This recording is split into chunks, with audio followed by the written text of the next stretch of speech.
Then are we supposed to be seeing what you're looking at or just going Not through yet, not yet, not yet.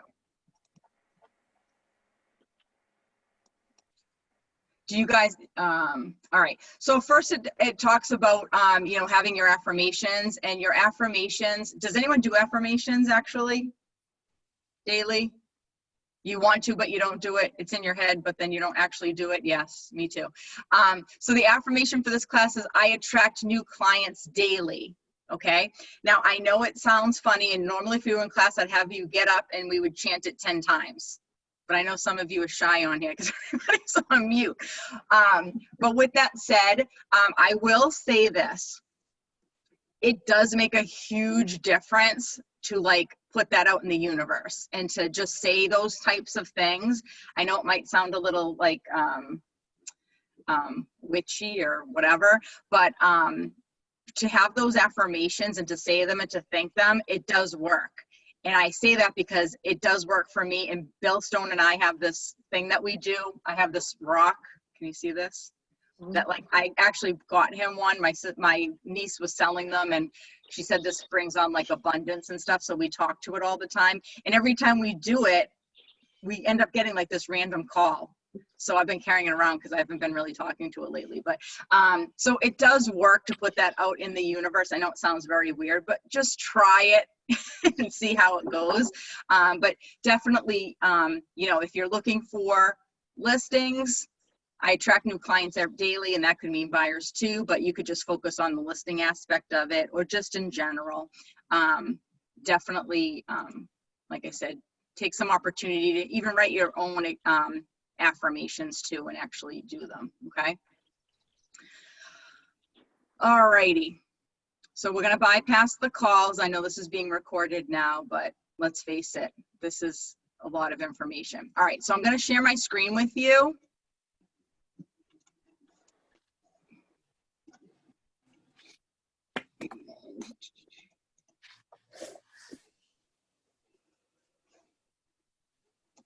Can you see this? Yes. Do you see that? All right, you're way up there now. Okay, so this one is on page 9 we're on, your turn handwritten notes. So I know you guys have been making a lot of phone calls, right? And when you're making a phone call, it's important to send a handwritten note afterwards. Why do you think that is? Personal touch. What's that? Connecting, and it's a person. Yep. And do you think the clients like that? Yes. I mean, who would want, you know, would you want bills or would you want a handwritten note from somebody? A handwritten note. Yep. I mean, so many times, and you'll find that people will just message you or call you and thank you for them. And most of the time you will find that they'll say, you know, thank you so much for that note. I was having a really bad day and that really like made my day. It's amazing how many times I've heard that. So definitely write the notes. It's so important. And not even just when you're calling people, but if you just are thinking about them or something comes up, or, you know, maybe it's their anniversary of their home or their birthday or whatever it is, just get in the habit of writing those notes. You know, have a lot of notes, have a lot of stamps with you, have a lot of return address labels, whatever makes it easier. So you can just pull one out, handwrite it out, and get it to, you know, put it in the mail. Okay. So we're going to read. And again, I'm not going to read everything here because you don't want to listen to me all day, do you? So we're going to ask for some volunteers, and we're going to read out these notes. Now, these are things that, you know, this is a good page to save so that when you are writing notes, you have it right there and you can just literally copy it. Okay, but we'll read through them now. So who wants to read a letter that you would write to a Met?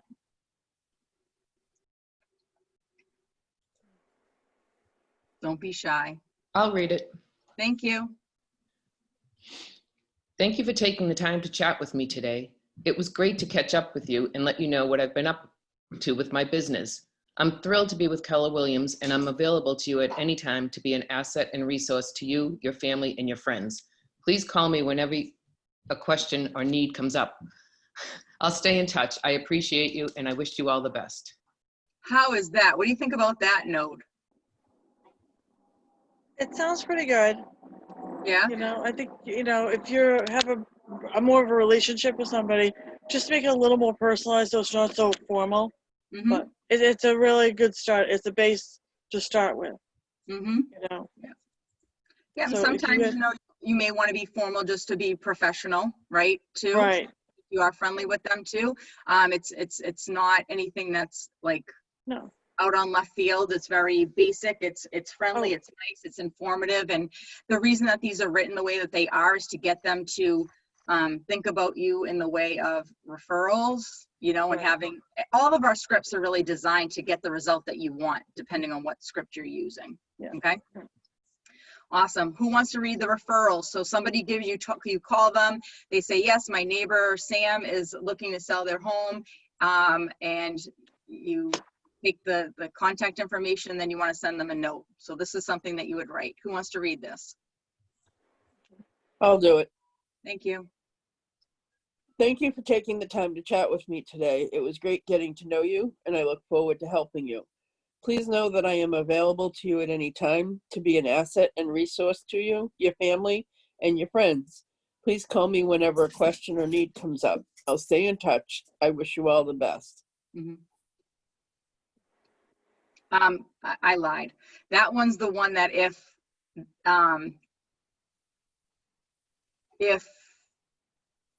that you talk to them and if you're calling a referral. So if you got a referral from somebody and then you called them, that's the one that you would send. Does that make sense? Because if it was to the one that was giving you the referral, you would say, thank you for referring, you know, the Smiths to me, blah, blah, blah, Right. right? Okay. All right. Now, was the Met somebody that you knew, or was it somebody you just met? Yeah, so a Met is somebody that you've had some type of relationship with. Either you already know them, like face to face or voice to voice, or if you've communicated to them via like an email. But obviously, if you've emailed them, you wouldn't say you've chatted with them. But typically, it's someone that you've actually talked to in some form. Everybody talks about Mets and haven't Mets a little differently, so it's really on how you categorize them. Okay. All right. For sale by owner. This is when you've called a for sale by owner on the phone and now you're sending a follow-up. I'll take that. Thank you. Thank you for taking the time to chat with me today. It was great getting to know about your property, and I look forward to helping you in any way I can. Please know that I'm available to you at any time to be an asset and resource to you. Please call me whenever a question or need comes up, and if you don't mind, I'll stay in touch to see if I can be of assistance. I wish you all the best. Nice, right? Yeah. Who wouldn't want to get that note? So they're somewhat similar, right? About being an asset and a resource to you. So it's a good, you know, type of habit to get into, to talk that way or to write that way. Okay. All right. So I'm going to read. This is the actual manual. Okay. So we'll go through it this way because it's easy. It's better for you to follow along this way. All right. All right. So where are we in the selling process? So far you worked on your contacts, right? Connecting with them in other classes, right? And then close by asking for business and referrals. So you did that last class with Ben. So that's all about cultivating relationships, okay? And adding your contacts to your marketing campaigns, right? So now it's time to work with the sellers. So the pre-listing package and the listing presentation are the two that provide the sellers with all the information that they need about the selling process and how your services benefit them, okay? It has to be about them and how your services will benefit them. It's not about you, okay? The two complement each other and set you up for a win-win listing presentation that leads to signed agreements to their property, okay? So again, it's up to you on how you do this. Some people will have a pre-listing package that they will either mail or drop off ahead of time. And some people will just use that pre-listing packet as one, right? So they'll just give them that one. So it's entirely up to you, okay? Some people will make it so that the homeowner can keep the whole presentation and others will take it with them. So way back in the day, I used to just have, I have two presentations. So in case I had, you know, one was already out, they were in a 3-ring binder in like those clear sheets. And I would bring it to them at their first step. I would leave it with them. And then there would be a note in there saying that I'm going to collect it at our next appointment. So then when I was there, I would go through the packet and I would take that book back with me. So that's how I used to do it. Now I print them out at the office on those little spirally things. And I just make it out and give it to them and let them keep it. So it's entirely up to you. I know Nicole does the hard, like leather type bound books, and they're like $10 a piece, not even with the paper, just the books. I'm just too cheap for that. But she'll do that, and she'll print everything out and, you know, glue them in and everything, and she'll have the seller keep that book as well. So there's a bunch of different ways. Some people just use a folder, like a KW folder, and they just put information in the sleeves and call it a day. So it's really on your personality, what you focus on. I'm more on like the marketing kind of and staging kind of listing agent. So that's why I have all that like pretty stuff in there and all that information. But some people are not like that, and they're just like, here, this is the 1-page marketing plan. This is it, bye. And that's fine too. It's just all on your personality and how you work. Okay. So just keep that in mind. It doesn't have to look like everybody else's. All right. All right. So you've talked about the leads. So this is the funnel. I'm sure, I don't know if you've seen it before. I shouldn't say I'm sure you've seen it, but this is the leads funnel, right? So right now, or prior to today, you were generating leads, right? You were making phone calls, you were asking for business, and these are all the people here that are leads that you got, okay? Now you got all these leads. We need to change them into appointments, because it's great to have all these leads, but if you don't have an appointment, you're further away from having a sale. Would you agree? Right? So now out of all these leads, we need to get appointments. So now let's say we get appointments. So now we're here. So we're getting appointments and we're going on our presentations. Okay. Once we do our presentation, since we're so fabulous and we know it and we answer all the questions and we come from contribution and we're professional and they want to list with us, then we have them sign their agreements, their listing agreement, right? And then once we have them sign their listing agreements, we go on the market, we have showings, and then we get signed contracts, right? They may be less here because some of these may expire or get withdrawn, or maybe the client can't sell anymore, right? So there may be some type of fall off there. So you always have to keep that in mind. And then when we get the contracts here, and then when they go to closing, look at, woo, we get paid. So we gotta go through all of this to get paid. So we gotta go through all these leads to boil them down to this guy, okay? So always remember that, okay? It's great to have leads, it's great to meet all these people, but until you have appointments and until you have them sign agreements, you really have nothing. And really, even then, it's, you know, 50-50 shot, right? Then you got to get the contracts in, you got to make sure you price it right in order to do so. And then, you know, you got to get to the closing table, keeping everything together. You know, making sure that the lenders, you know, is going to get the deal done and the attorneys are going to keep it together and all of that. Okay. So there's a lot of work to do. It's not HGTV. Surprise. Sorry to scare you. No. All right. So just keep that in mind. All right. So we're going to focus on listings, right? So the major benefits are listings provide more exposure, right? So you advertise your listings, it will get your name out there. If you're doing open houses and you have your name on your signs, when you're marketing it on social media, when you're doing mailings, whatever your marketing plan is, it gives you more exposure as an agent.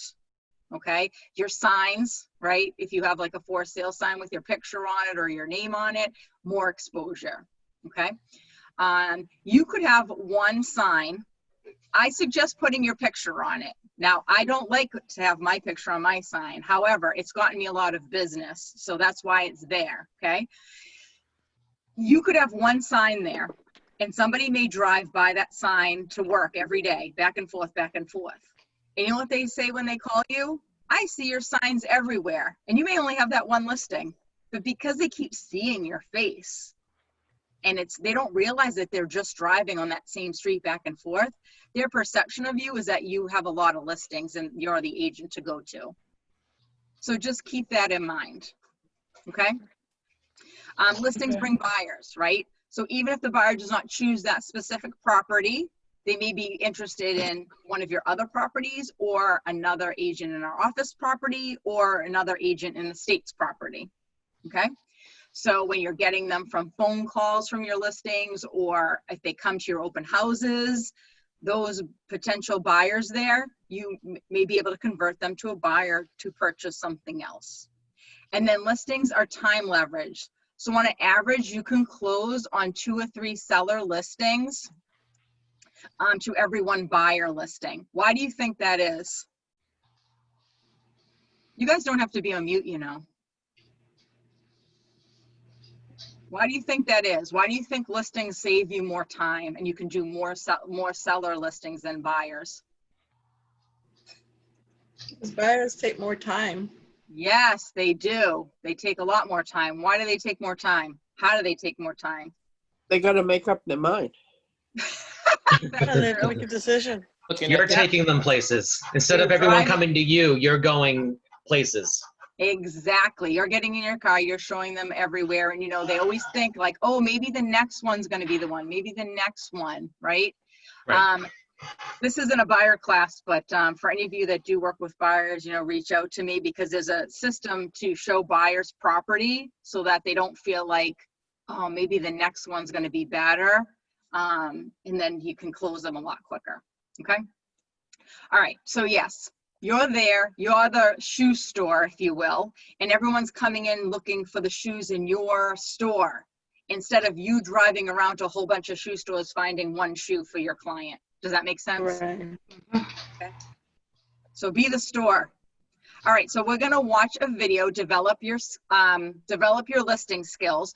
This is a video that Gene Rivers does, and if you heard me say this before, Gene Rivers is, I'm a huge fan of his. He is amazing. He's talented, he's smart. Can you see that, or did it not work? Can you see Gene's face? So Okay, so I'm gonna stop sharing and read Doing you. Okay, hold on one second. Because that's how this works. Do you see Gene now? Yes. All right, perfect. All right, so here we go.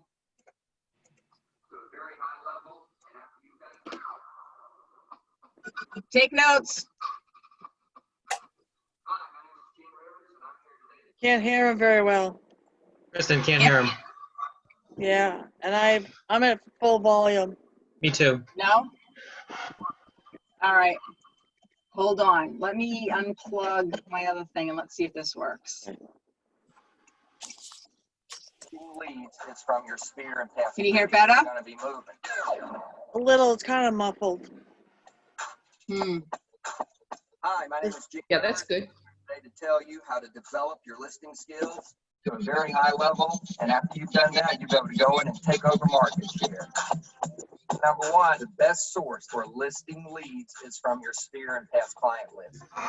It's the people you know the people that are going to be moving, whether it's at church, school, work, friends, relatives. Focus on making sure they understand you're in the listing business. Create a pre-listing package that you would give every seller, but rename it your guide to selling homes successfully in your market. And then give that to the people in your database that you know have influence, that's collateral materials that they can give to their friends and refer you. Step two, focus on an area, product, or price range. When you develop mastery of a product or an area, you will much more quickly succeed in those areas.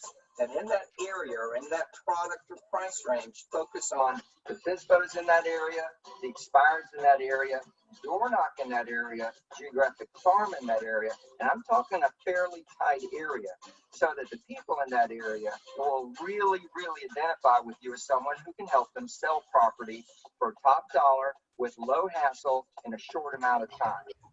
Now we're at number three. Everyone today that's looking at hiring an agent, whether it's a referral, even a past client, or a stranger who's gotten your name somehow, they're going to check you out on the web. So you need to make sure that your website is competent, that you've got basic, powerful content in there, and specifically that on the landing page, the very opening page, there is a direct offering to a seller. Find out what your home is worth, get a guide to selling your home. But if you don't do that, you're going to miss opportunities because people will get your name, check your website out, and go, I don't think so. I've seen a lot better sites. Fix your website. with a database that you are working on a consistent basis. And with a tight focus, you build your reputation. If you're visible, you will find you will take over more and more listings, and in a very short amount of time, 12 to 24 months, you will own that market. That's how you take market share. Awesome.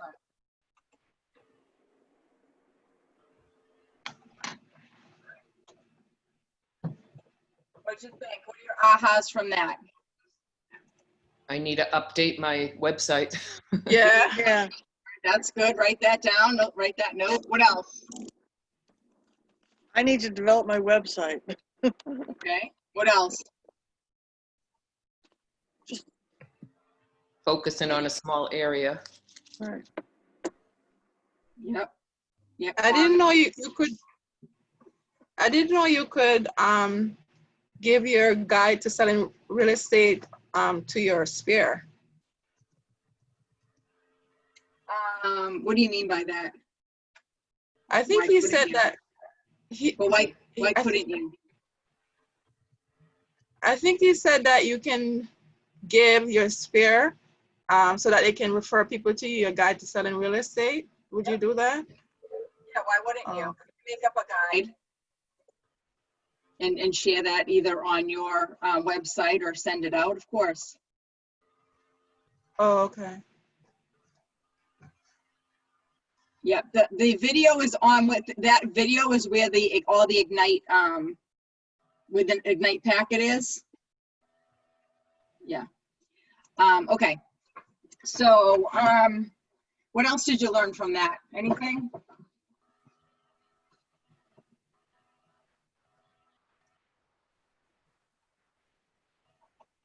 That's it. People that you know, work with people that you know. And again, it can be a guide to selling homes instead of like a listing presentation. I love that. And I always mean to change it when I teach this class, and then I always forget to change it. So I just wrote myself another note to remind me. Awesome. All right. So make it happen working with sellers. So time to win the listing agreement. So you have two tools. So your pre-listing packet and your listing presentation. Together, they'll help you achieve the following. Qualify the sellers to understand the motivation, which is super important, right? Because you want to make sure that they really are motivated to sell. You don't want to waste your time or their time, okay? Position yourself as an expert. Win the listing. Allow you to price the home to sell for the most amount of money in the shortest time frame. And properly set seller expectations, allowing you to create a great customer experience. Okay. Pre-qualify the seller. So when calling to set the listing appointment with the seller, you'll want to confirm more important details, including their motivation to sell. Why are they selling? Why is it important to them? When do they need to do it by, right? Pre-qualifying the seller will help you prepare the listing for the listing appointment and give you insight to the mindset of the seller, okay? If you've taken the DISC class and you know anything about the DISC, it's important to keep that in mind when you're having your conversations over the phone prior to your listing appointment, because you'll be able to really, based on what they answer your questions or what they just tell you, you'll be able to understand what type of personality they are, so you can make your listing appointment revolve around them. So for instance, if they keep saying to you like, well, what are the comps and how much money am I going to net, and you know, how long is it going to take to sell it, and you know, how much do I have to pay you? Who do you think what type of personality do you think that is, for those of you who know the DISC? No.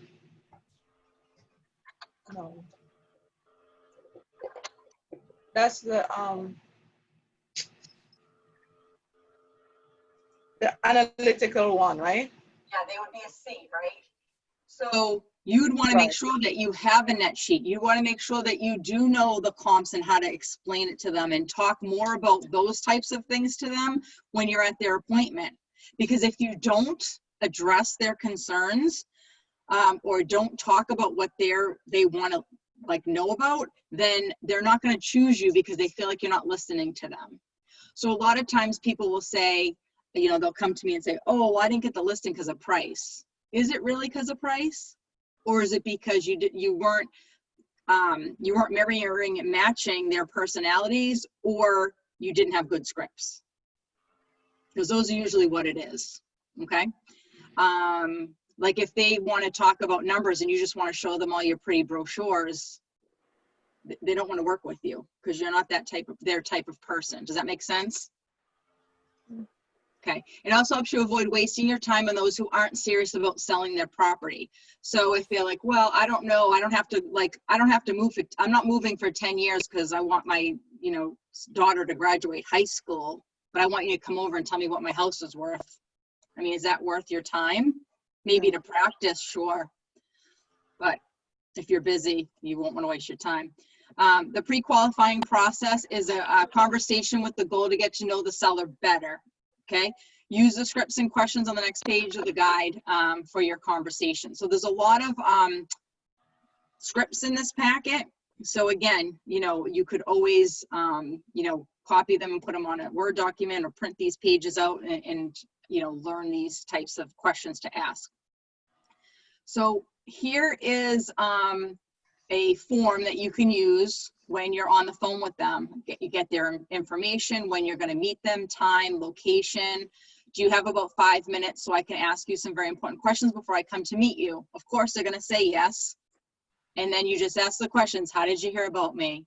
Where are you moving to? What's motivating you to move there? How soon do you have to be there? I mean, everything's right here. Super easy. Again, just print this out and use this page. Okay? If we were to sell your home in the next 60 days, will it pose a problem for you? What would happen if your home did not sell? They may say, it's fine, I'll just stay here. Then they're not really that motivated. But if they say, oh, we have to sell, I have to get out of here, then they're more motivated. So whatever they answer you, whatever answers that they have for you will really give you an idea of, who they are and what's important to them and what's not important to them and how motivated they are. Okay? How much do you owe on the property? Who asks that question when they go on listing appointments? Raise your hand. Nobody wants to ask that question, do they? Does anybody like to ask that question? No. I would after a while, because you want to be able to determine the price. How much do you owe on the, On your property. sorry, yeah. Yeah, do it, do it. Don't be afraid. If you're afraid, don't go from number 7 to jump to number 9. So if you're using this and you're on the phone with someone, just think of me saying, don't jump over number 8. Ask number 8, okay? Now, it was more relevant back in the day when there were a lot of short sales. Like we had to ask it all. I mean, I ask it all the time anyway, so I want to know where they are and if they really can afford to sell the property. Is there going to be any money there for them to buy something? Because I don't want to sell their home and them be homeless either, right? So, you're the professional. For you to ask a question like that is perfectly fine, okay? They may say, I don't know, or I'll look, but they're not going to be mad like, how dare you ask me that question? I've never had anyone say that to me. But I need to know how much they owe on the property, okay? Because if the house is only worth 400 and they owe 400, then they're going to have to bring money to the table. And do they know that? And do they have it to do so? Or should they not sell now? When they were short sales, we had to ask that all the time because most of the time, not most of the time, but a lot of the time, we had to prepare these people for them to understand that they're not going to make any money if they short sale it and that they're going to have to bring money to closing. You can't just spring that on them the day before closing, right? If the money's tight and they say, well, like for instance, well, I need $100,000 in order for me to move because I need that money to move into my own home, my other home. And if you know that you can't come close to that, why are you going to even waste your time marketing it when you know that they're not going to budge on the price? Now, are you really good at your scripts and you feel that you can, overcome that later? Sure, maybe. You're going to have to make a business decision, but it's really important. I mean, I have one right now that he's like, I have to make this amount. And I'm like, I'm never going to get you that amount because it was a referral. So I took it and I just got back into the business. I'm still dealing with it. like a year later. But if we ended up getting that price, I don't know how, but we did. That's a whole nother story. But again, like, you know, I talked to him so many times about lowering the price and he would not budge. I'm like, why am I even doing this? Right? So you have to just keep those things in mind. If you want to deal with those people and take a long time and take a year to work with somebody, then go ahead. But if that's not really the best use of your time, you could have 8 other clients in between that. Okay. So that's a super important question. Don't overlook it. I just highlighted that. Fancy. All right. How much do you own the property? I'll be sending you a packet of information. Will you take a few minutes to review it before we meet? Now, again, don't use that question if you're not going to actually be sending them a packet of information. Like for me, I bring it with me on my appointment, so I would never say that. I would never say that question. Does that make sense? Mm-hmm. Okay. Do you have any Yeah. questions? This is just samples, right? Do you have any questions before we meet? That's super important too. Because then now they can tell you what you need to know. Right? If you don't ask that question, you don't really, you're just assuming things about them that you may not even know. Okay?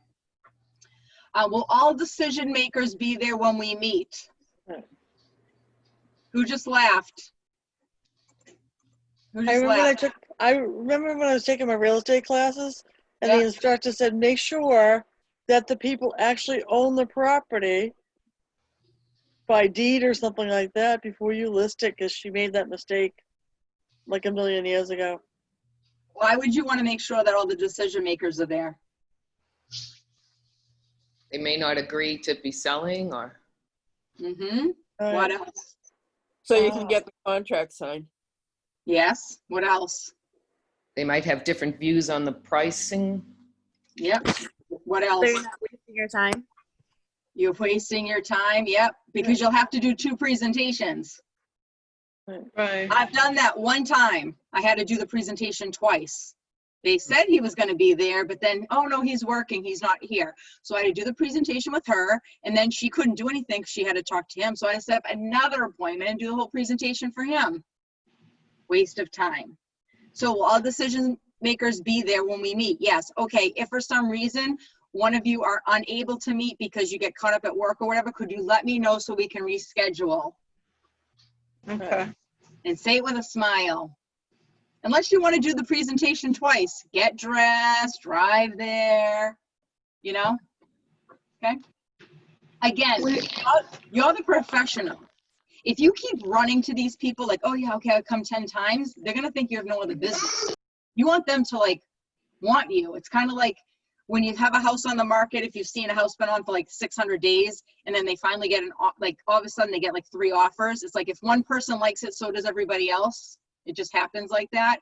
So, you know, make them want to work with you. Like you want them to have the fear of like not being able to work with you. Does that make sense? You know, so you gotta, even if you don't have something to go on, you know, when you're doing your, and I don't know if you've had this in your classes yet, but if you've heard that script, like, oh, I could meet, you know, today at 6 o'clock or tomorrow at 3, what works best for you? You know, what would work? You know, don't just say, hey, whenever you want to meet, like I'm fully open. I got nothing going on. You don't want to say that, right? Even if you do have nothing going on and it's true, don't say it. You know, block times on when you can have your appointments, and then in your calendar and highlight them a certain color. And then when you're on the phone with somebody, you just look at your calendar real quick and you'll see that color, whatever color it is, it will pop out at you. And then those are the times that you tell them you're available. And if they don't work for them, then you can say, okay, well, what works for you? All right, let me see. Let me look at my schedule. Yeah, I can do that.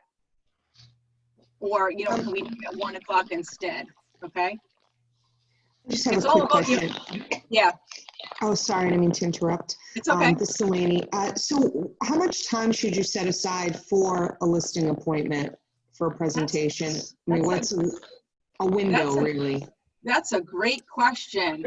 It really depends on your presentation and how long it takes you to do your presentation and your personality and the personality of the sellers. So the answer is, I have no idea. Okay.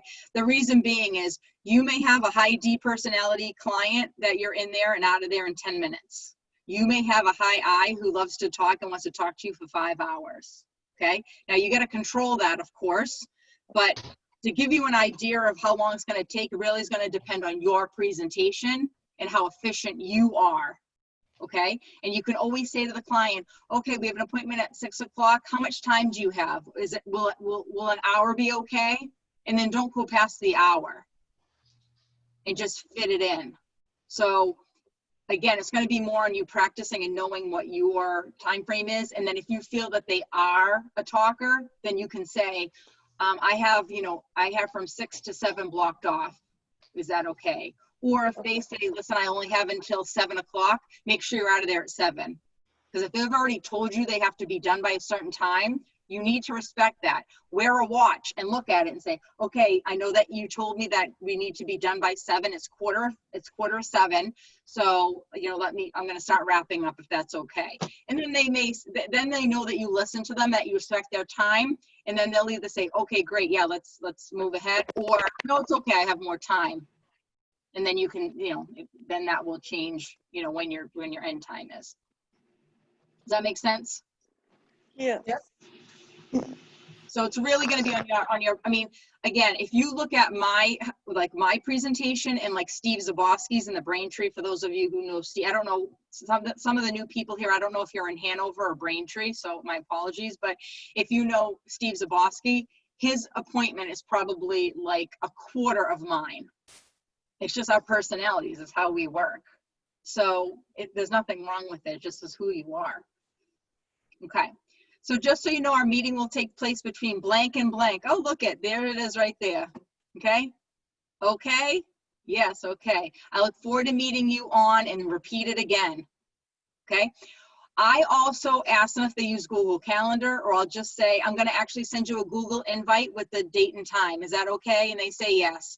Then that way I send them the Google invite and then they respond yes. And then I know it's in their calendar. Okay, so that they don't forget about me, because that's happened before to some people. All right. Pre-listing packet. So an Would effective. you actually call the day before or something and just do a confirmation reminder if you had the time? Yep, absolutely. You could text them, you could email them, absolutely. Right. Yep, then it just shows you're on the ball. Especially like for instance, I don't know, maybe like even 2 weeks ago, I went on a listing, like a first step listing appointment, but I'm not meeting them till like the week after next. And I get even though I sent them a Google invite and they accepted it, I have to check in. Actually, I'm planning on checking in with them today. Just to see how things are going on their other end on what they're doing. And then I will follow up with them prior to our meeting because it's been so long.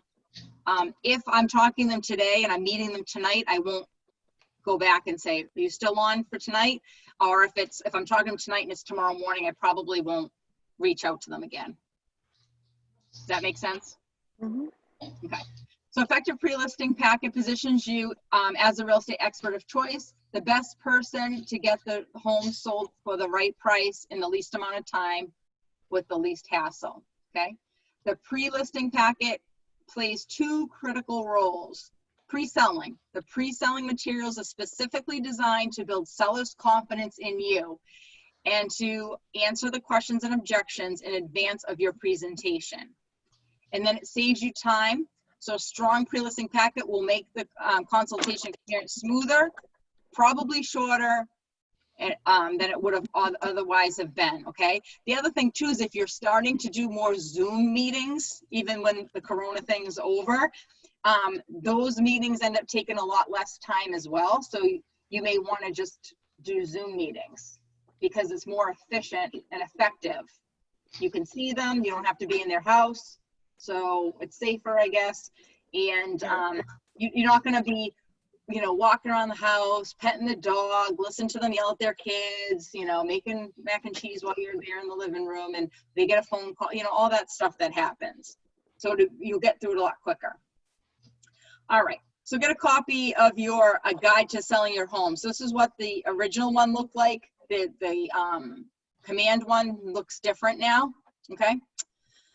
So the first page is what the sellers will read. And again, this is just what Ignite says to do. So we're reading that. It's entirely up to you on how you want to, you know, put your presentation together. But again, remember, it's about the seller and not you. So when it says it's all about you, again, it's all about helping them. So your resume shouldn't be here. Does that make sense? It shouldn't be about you. It should be about your client. So when it says it's all about you, it doesn't mean you, the agent. It means the client, right? This is what the guide is. And this is already printed out that you can get a copy of, okay? I will help you buy, and it just says it all here. Take time to understand your wants, needs, and expectations, answering your questions, helping you obtain the highest possible price in the shortest amount of time, advising you on pricing strategies, implementing comprehensive marketing plan, coordinating the home showing process, negotiations, presenting offers, scheduling and coordinating contingencies and inspections, coordinating, supervising, preparation of all real estate closing docs, and then you'll help them start to finish. So, you know, again, just kind of give them a, you know, an outline of what you're going to do for them if you choose to do that. Okay. I think you should do that anyways. Wherever you put it in your packet is up to you. Okay. But again, that's a nice little page to have and to put in there. Okay. Get ready to list. So the details on how price, location, condition, competition, and timing affects property value. So this is the second page. Get ready to list, and it will talk to them about the 5 factors affecting the home value process, which is your recent sales, the location, condition, the competition, and timing. And again, it's already done for you, so you don't have to recreate the wheel. If there's something in here that you don't like, everything's editable, so you can go in and edit it, or if you want to add to it, you can add to it. Okay. Okay. Price. So you want to talk about price, because isn't that one of the most important things? Price. Because if they don't price it right, if they overprice it, it's going to take you longer to sell. You have the opportunity for it to expire, and all your work was done for nothing. This is a really good page to use. I highly recommend it, or some form of this one. Okay. So it talks about getting ready to sell, price. Well-priced home creates interest, attracts buyers, generates showings, and produces offers all very quickly. Wouldn't you want your home to sell quickly, Mr. and Mrs. Seller? Yeah, do you really want all these people in your house all the time? You have to make your beds, you know, make sure the sink's cleaned out, you know, every day. Wouldn't you rather have someone come in, buy the house, and be done? Don't say it like that, but you know what I'm saying. An underpriced home will attract buyers and may sell quickly, yet may just detract buyers who wonder what's wrong with it, right? As well as be overlooked by buyers looking at a slightly higher price range. So underpricing the home will attract definitely more people, and we're going to show you that in the triangle down here. An overpriced home will be evidenced by lack of interest, fewer showings, no offers, longer time on market, and possible price cuts, which looks bad from the buyer's perspective. Okay, so this is the triangle here, and again, you need to understand how to go over this with your client and explain it. Okay, so this is the percentage of buyers looking at your property. Okay, 10%, 30%, 60, 75, and 90. Okay, this here is pricing. So if you price at market value here, 60% of the buyers will be looking at your property, right? So out of all these people, you'll have 60%, so it's over half. If you price it 10% above market value, it drops in half. You only have 30% of the buyers looking at your property. And if you price it 15% above market value, you only have 10%. So would you rather have 10, 30, or 60% of people looking at your property? 60. 60. Okay, great. Now, Mr. Seller, if you price it 10% lower, you'll have 75% of the buyers will be looking at your property, and 15 will be 90% of people. So think about this. If you priced it below market value, you'll have 90% of the buyers looking at your property, which would, what would that do? Would drive the price up over market value. Now, a lot of sellers are afraid to do that because they feel like, well, if I price it lower, then everyone's going to lowball me and I'm going to get even lower. That's not true. if you've been in the real estate market in the last, I don't know, 4 years, maybe 5, 6, probably 6, you'll know that there's multiple offers. We thought it was going to slow down. It has not slowed down yet. There are multiple offers all over the place, even on homes that are really distressed, because sellers are underpricing market value. They're creating the buzz. They're getting more people in, more people like the home, and then more offers are written, and then it just bumps the price up to where they would have normally gotten. But again, you have to be able to explain that for them to be able to, list it at your price that you feel. Bill Stone is doing the pricing class in Ignite, and he's really good at the pricing aspect of it. Like if you look at his stats, he has really fantastic stats on pricing. He's always selling over 100% of his listings. Okay.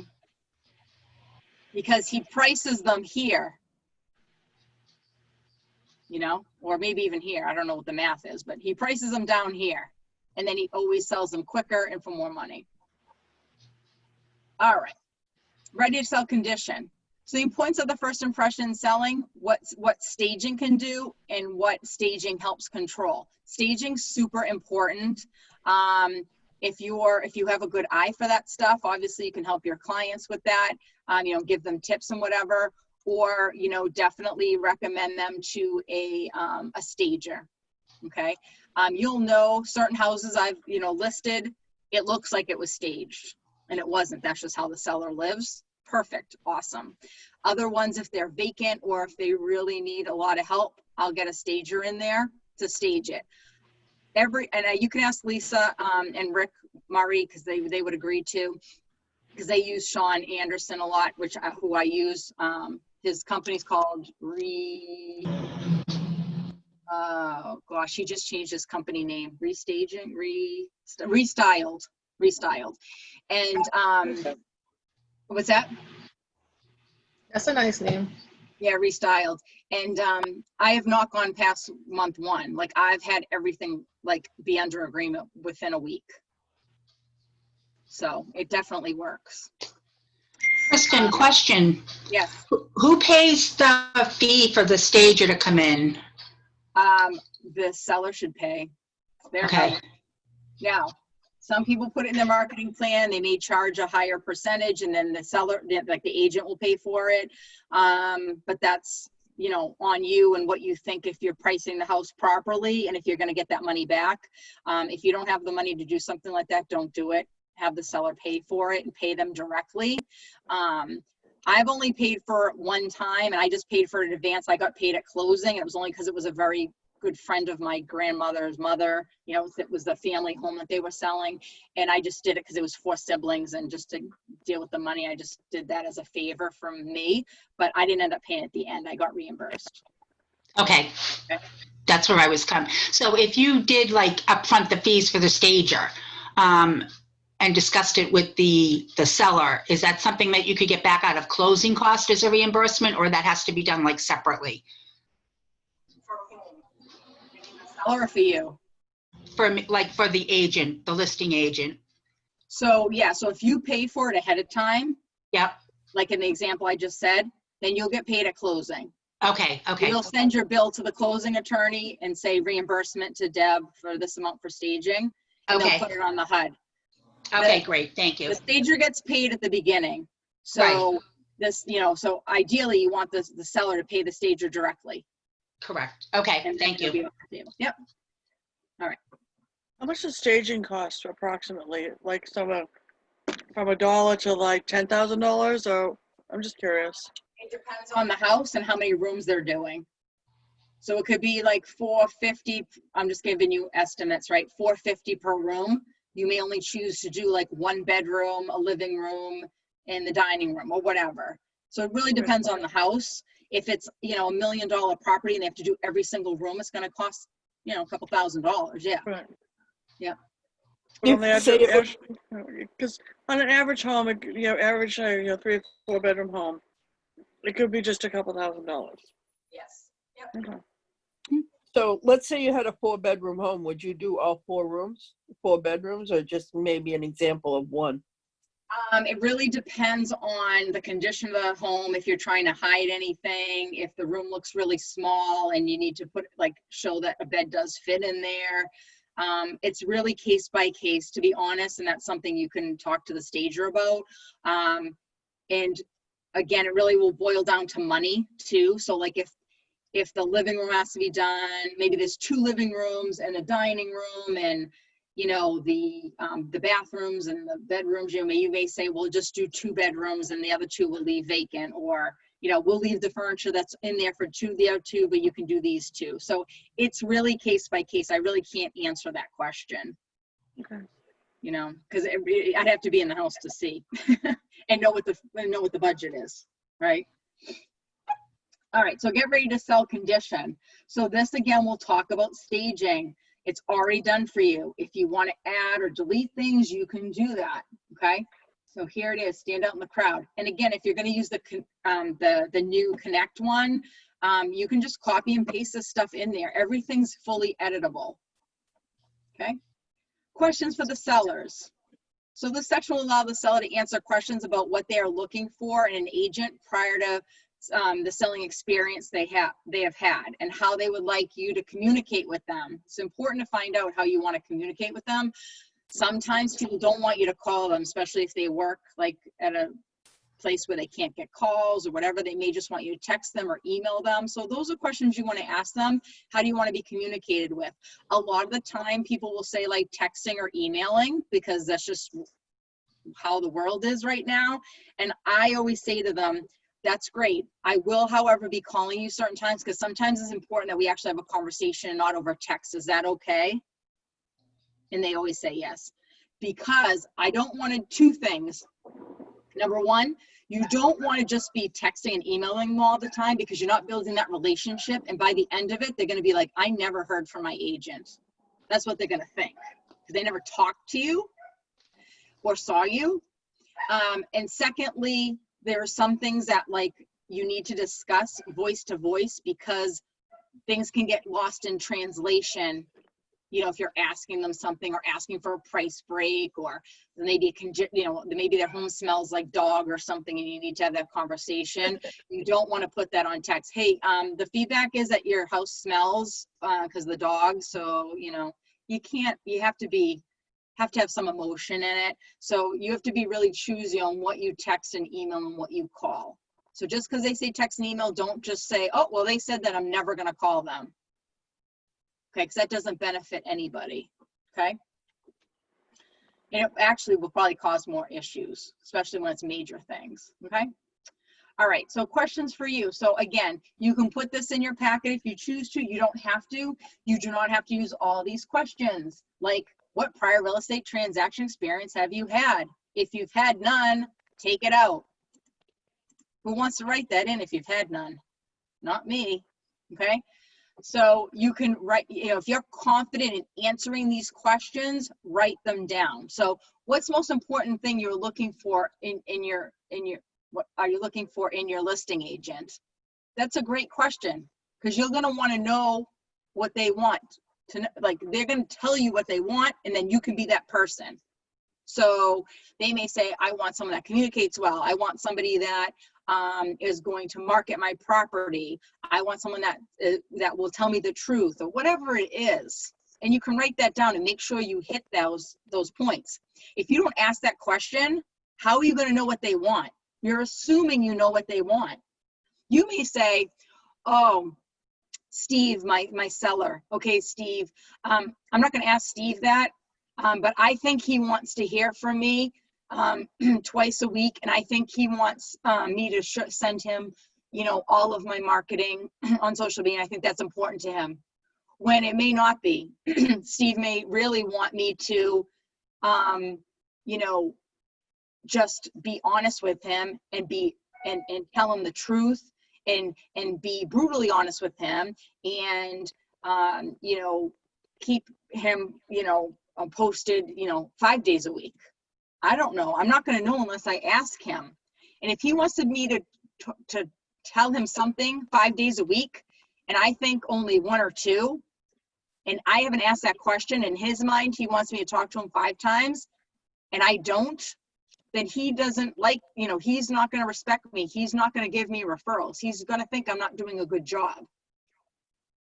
Because I didn't ask that question, so how am I supposed to know? Right? If it's an expired listing, huge question. What did your previous agent do well? And usually they start with all the negatives anyways, but if they don't get into the negatives, which they usually do, just say, and what do you wish that they did better? You know, and they'll tell you, I mean, that's what I did. I had like 5 pages of notes. He told me all the terrible things, and I made sure I didn't do any of those. Okay. So you have to ask the questions or you're not going to know. Okay.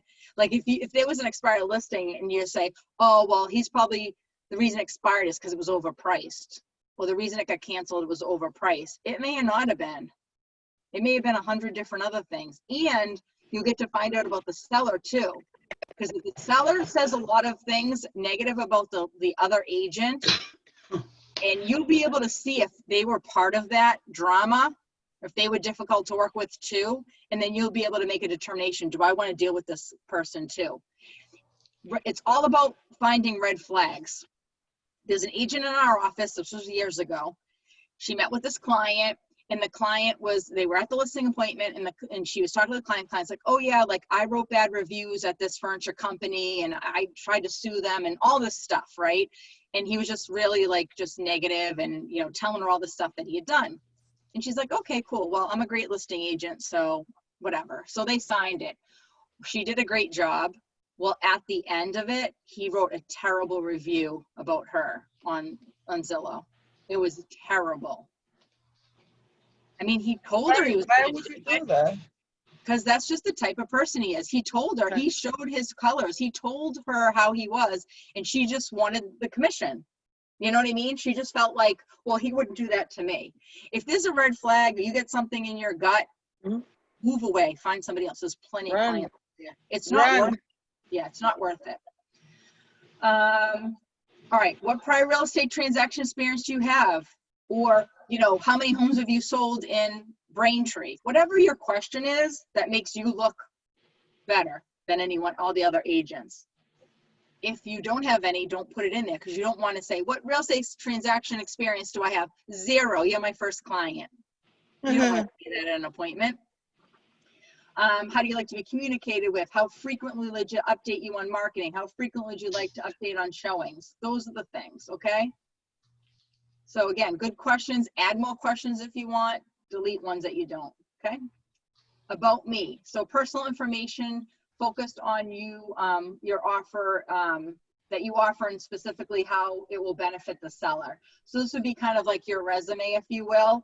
It can look like this. You can make it look different. It's entirely up to you, but just kind of tell them a little bit about yourself in here. And again, that's really based on, you know, what you want to share with them and how you want to put it out there. If you've been in real estate a long time and you've done a lot of things like in the market center, you know, like, you know, mine, for instance, will say that, like, you know, I was a team leader. I was on the ALC. I've taken bolds 10 times. You know, all these things I teach in the market center. I, you know, mentor students, you know, because I've done all that stuff. If you haven't done all that stuff, then make it about, you know, your previous company that you've worked with, or other things you've done, or the office in general. You know, make it about, like, you know, we sell 1,000 homes a year, you know, meaning the office, right? So just customize it. That's the way that it's gonna benefit you. Okay. Oops. All right. I just saw that somebody wrote something, but I can't find it now. Where are you? Hold on. All right, I'll have to go back to that. I saw somebody wrote something, but I'll have to go back and look at it. All right. Listen to the master. So we're gonna watch a listing presentation. How are we doing so far? Okay. You Pretty good. We're good. Not sure about pre-listing. The listing presentation is in the print section of the designs. Somebody Oh, asked me yeah. to put the pre-listing. In command, Steve? Yeah, Christian asked where to find pre-listing presentation in Oh, Command. Christian. Oh, I'm sorry. I missed the one above that. Yeah, I where- responded. I don't know where to find it in Command. Oh, yeah, it's under designs. There's a listing presentation, but not a pre-listing. Right. Yeah. He was asking about the pre. Oh, yeah. So Christian, I had said earlier, I don't know if you were on yet. You can do 2 separate presentations if you choose to. That's how Ignite's set up. But you don't have to. You can use one. You could do, your pre-listing, all your information that you want, and give it to your client. Then you could bring your comps and maybe some other things with you at your actual listing presentation. Or you could just use that one presentation as your seller's guide or listing presentation and go over it with them and just have that one. I know they talk about 2, but you don't have to have 2. Okay, thank you. I appreciate that. Yeah, no problem. I'll show you mine at the end too. All right, so video. Hey, yeah.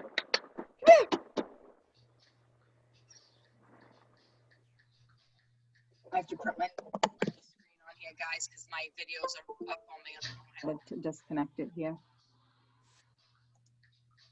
So 1 second.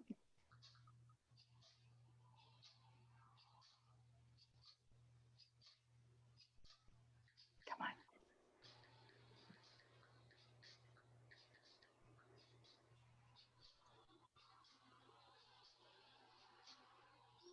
You need the Jeopardy hold music. Is this the one we're watching? Second part is presentation, and the third part is follow-up. Okay, ready? Hold on. I'm gonna unplug this one. Hold on. Hi, I'm Josh Bath.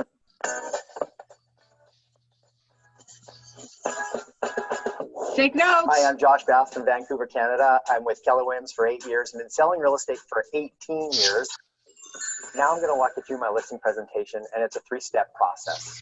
First part is preparation, the second part is presentation, and the third part is follow-up. A lot of my listings come by way of referral and repeat. And so when the call comes in and they want me to come over and list their home, I have a conversation about what their needs are. What exactly is it you're looking to do? Are you moving up? Are you moving down? I have them tell me exactly what the reasons are that they're selling for. I get a real sense of what direction that they want to go. One of the things that we've done to make my appointment setting a little easier is we've time blocked. We follow what Gary says. He says time block everything that you do. And we've time blocked our slots in advance for listing appointments. Every day, Monday to Friday, we have a slot available at 4 o'clock and a second slot available at 5:30. So I've got a potential of 10 listing appointments Monday to Friday. That makes my life a lot easier because I'm able to time block my lead generation first thing in the morning and not have my day so loose and scattered. So I'm trying to scramble on where to put a listing appointment. What we do now in our team is we've decided to go paperless with our evaluations, our CMAs.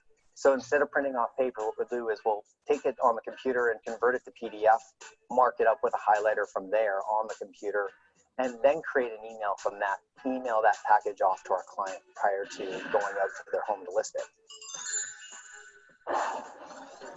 What I do when I go on a listing presentation is I meet the sellers at the door, and I have them take me on a tour of the property. During that time, I'm actually asking them to tell me again, to recap again, what their motivation is for selling. So I'm getting them more comfortable with them moving out of their house is what I'm doing. That usually takes about 5 minutes. And when we're done there, we transition right over to the kitchen table. We'll talk about the market, the evaluation itself, and that in itself is about 15 minutes. Once we've agreed upon a price that we're going to list at, we'll sign a listing contract. They sign the initial 3-page contract. They sign the property disclosure statement, and they sign the working with a realtor brochure. Outside of those 3 documents, that's it. I send in my measuring company to come in and measure the home. I send in my stager who's going to contact them to come in and stage the home. And once she's done, then I send in the photographer and take the photos of the home. We always do a follow-up with them as well, just to say, how did that go? What was that experience like for you? Keeps them feeling like they're in control and very much a part of the process. And it lets them know that we're paying attention to every detail on their listing prior to it even being on the market. One of the expectations that I set with the sellers is that I phone them twice a week on purpose. So I set their expectation for me to phone them on Monday mornings with what's called a Monday morning update, where I review everything that's happened for their home over the past weekend with them. The second call that I set them up for to expect is on Fridays, and that's a Friday morning market update. And what I've set them up for is that I'm going to talk to them about any new listings that have hit the market, any expireds that have come off the market, and any solds that have actually just happened since that past week. They also know that on Friday, we're going to be talking about the numbers. Does the current list price that we're at right now still make sense in relation to the latest listings or the most current solds? They know in advance that that conversation could lead to a price reduction. And a lot of times, they bring that on themselves. They say, hey, look, you know what? It looks like we might be a bit high, Josh. Should we bring it down? So it's a natural transition to a price reduction. One of the reasons I choose not to do a pre-listing package is when I'm sitting in front of them, I really want their full focus attention. I want their attention on me, and I want to be able to ask them questions where they're giving me their full attention and not flipping through a pre-listing package. Most of their questions are going to come straight from their gut, and that's really what I'm looking for. I'm Josh Bath, and I just shared my listing presentation with you, and I wish you all the best with yours. All right, what do you think? Ahas, what'd you get from that? I like the, I like it. It's like one stop. You don't have to do all the stuff. You do all your work ahead of time, but you're not sending things out. So that's what I like. It's just he wants the client to have the focus on him without all this other paperwork going on. So he just wants to be the person for them. Right. So So, it yeah, doesn't give people, so it doesn't give the customer another choice, you know. It does, I mean, you know, but that he is there for them no matter what. Because when you send people stuff in the mail, I know when I've got stuff in the mail, it sits on the table forever, you know. So he just kind of avoided that by not doing that pre-listing package, you know. Right, yeah, and Christian, so to your question prior to that video, you can just email the presentation if you want to. Yeah. So it really just depends on what you do. I mean, Okay. if you're with the Zoom, like what I've done is I email the presentation ahead of time, like the day before, and then I'll go over it with them via Zoom, right? So I'm not printing anything out. If I'm face to face with them, I have my presentation just because it's designed to go over steps and show my marketing plan, and I want to be there to show it to them. Right. So it really just depends on your personality. He doesn't do that, and that's fine. Everybody does it different. So that's why these are good for you to go to these classes, because you can decide, you know, what's more your personality and how you want to run your business based on what other people do. Right? What other ahas did you get? Well, I like that he didn't go over a presentation, because then they were focused on him and learning his personality, and they were connecting a lot. Yep. What else? I like that he does the Monday and Friday morning updates. Yep. Yeah. Yep. So I like that he actually just makes the seller take him on a tour and really just get a better feel for, or reiterating their motive to sell before sitting down and really getting into it, just making sure that they're comfortable and getting them into the process of, yeah, this is real, I am getting ready to sell. Yep, he's building a relationship, right? What about time blocking for listing appointments? Yeah, that was good. You know, it's focusing it for those of you who've taken the real bold, which I think just Steve maybe on the group, or Trisha too. But you know, it's all about your RAS, right? So if you have in your calendar all the time, listing appointment, you know, eventually you'll find a listing appointment somewhere because it's already in your calendar, and you got to fill those slots, right? So it's a mindset thing. So it's good to do that. And you could put buyer presentations in there too. What else? Anything else? All right. All righty. All right, listing appointment. So again, you're going to hear some conflicting information, right, between the videos and this, just so you know, okay?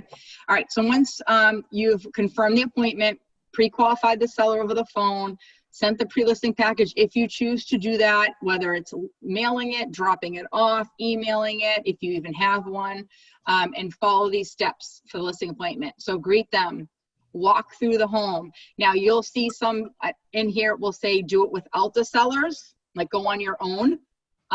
That's your choice. Some people like to do it on their own and some people like to go with them. So it builds that relationship. They can talk more. The seller can show them how awesome their house is and go through things. And it's really up to you. There's no right or wrong answer. It's just about you building those relationships and how comfortable you feel with walking around with them. Okay. If you don't want to walk around with them, you could say, okay, if you could sit here at the table, I'll give you a form to fill out. I'm going to go and take a walk around the house and look at the house from a buyer's perspective. You know, if that's okay. And they'll say yes. Okay. If you want them to go with you, then just say, would you mind showing me around your home? And then let them show you. So again, whatever works for you is what's right. Listing presentation. So go over the CMA, close for the listing appointment, and next steps. So there's a lot of stuff in between there, but those are the bullet points. Okay. All right. So greet. Entering, touring the home is a key moment that that can be emotional and exciting. Greet the sellers warmly and thank them for the privilege of the appointment. Okay. So again, for those of you who've taken bold, you know, you walk up to the door, you knock on the door. Remember, if you're on time, you're late. Okay. If you're late, you're late. Walk up to the door, knock on the door, and then step back. And then when they answer the door, say we had an appointment at 3 o'clock. It's 3 o'clock is, you know, for our appointment. You know, I'm here for our appointment or whatever. Okay. Script. Thank you for inviting me here to apply for the job of getting your home sold. So there you go. Write that one down. Okay. You know, and you can, again, you can say, you know, we had an appointment at 3 o'clock. It's 3 o'clock. Thank you for inviting me here to apply for the job for getting your home sold. Okay. Walk through the home. You're going to go to the kitchen table and put your belongings down. It's always the best. Sometimes if they're in a condo, they may not have a kitchen table. You may end up on the couch. Make sure you're positioning yourself in a way that you can see both clients. So like if you're at the head of the table and one client's on the left and one client's on the right, and you got to go like this, that's not a good placement for you. Okay. Ask one of them to move. It's not a big deal. I do it all the time. I'm like, would you mind sitting over here? Would you mind swapping with me so that I can see both of you? And they're like, yeah, fine. They don't know. They just sit down where they normally sit down at their table. So, and sometimes I'll go, you know, is it okay if I sit here? Yes. And then, you know, like I'll say that before they even sit down. So you want to make sure you're positioned properly. It's very awkward when they're in different spots. Like, because you can't really see them both at the same time. You can't see their facial expressions. You can't tell them if they're engaged with you or not because you're looking at someone else. So make sure that wherever you're sitting is proper. You know, and then here's another script. Do you mind if I set my things down in the kitchen or the dining room? You know, it just depends on how their house is set up. Keep your home tour checklist, which is going to be on the next page, with you, and leave everything else at the table. That way, at the end of the tour, you'll be returning back to the kitchen table for your actual presentation. Okay. Now this says tour the home without the sellers. Again, you do what you feel is right for you.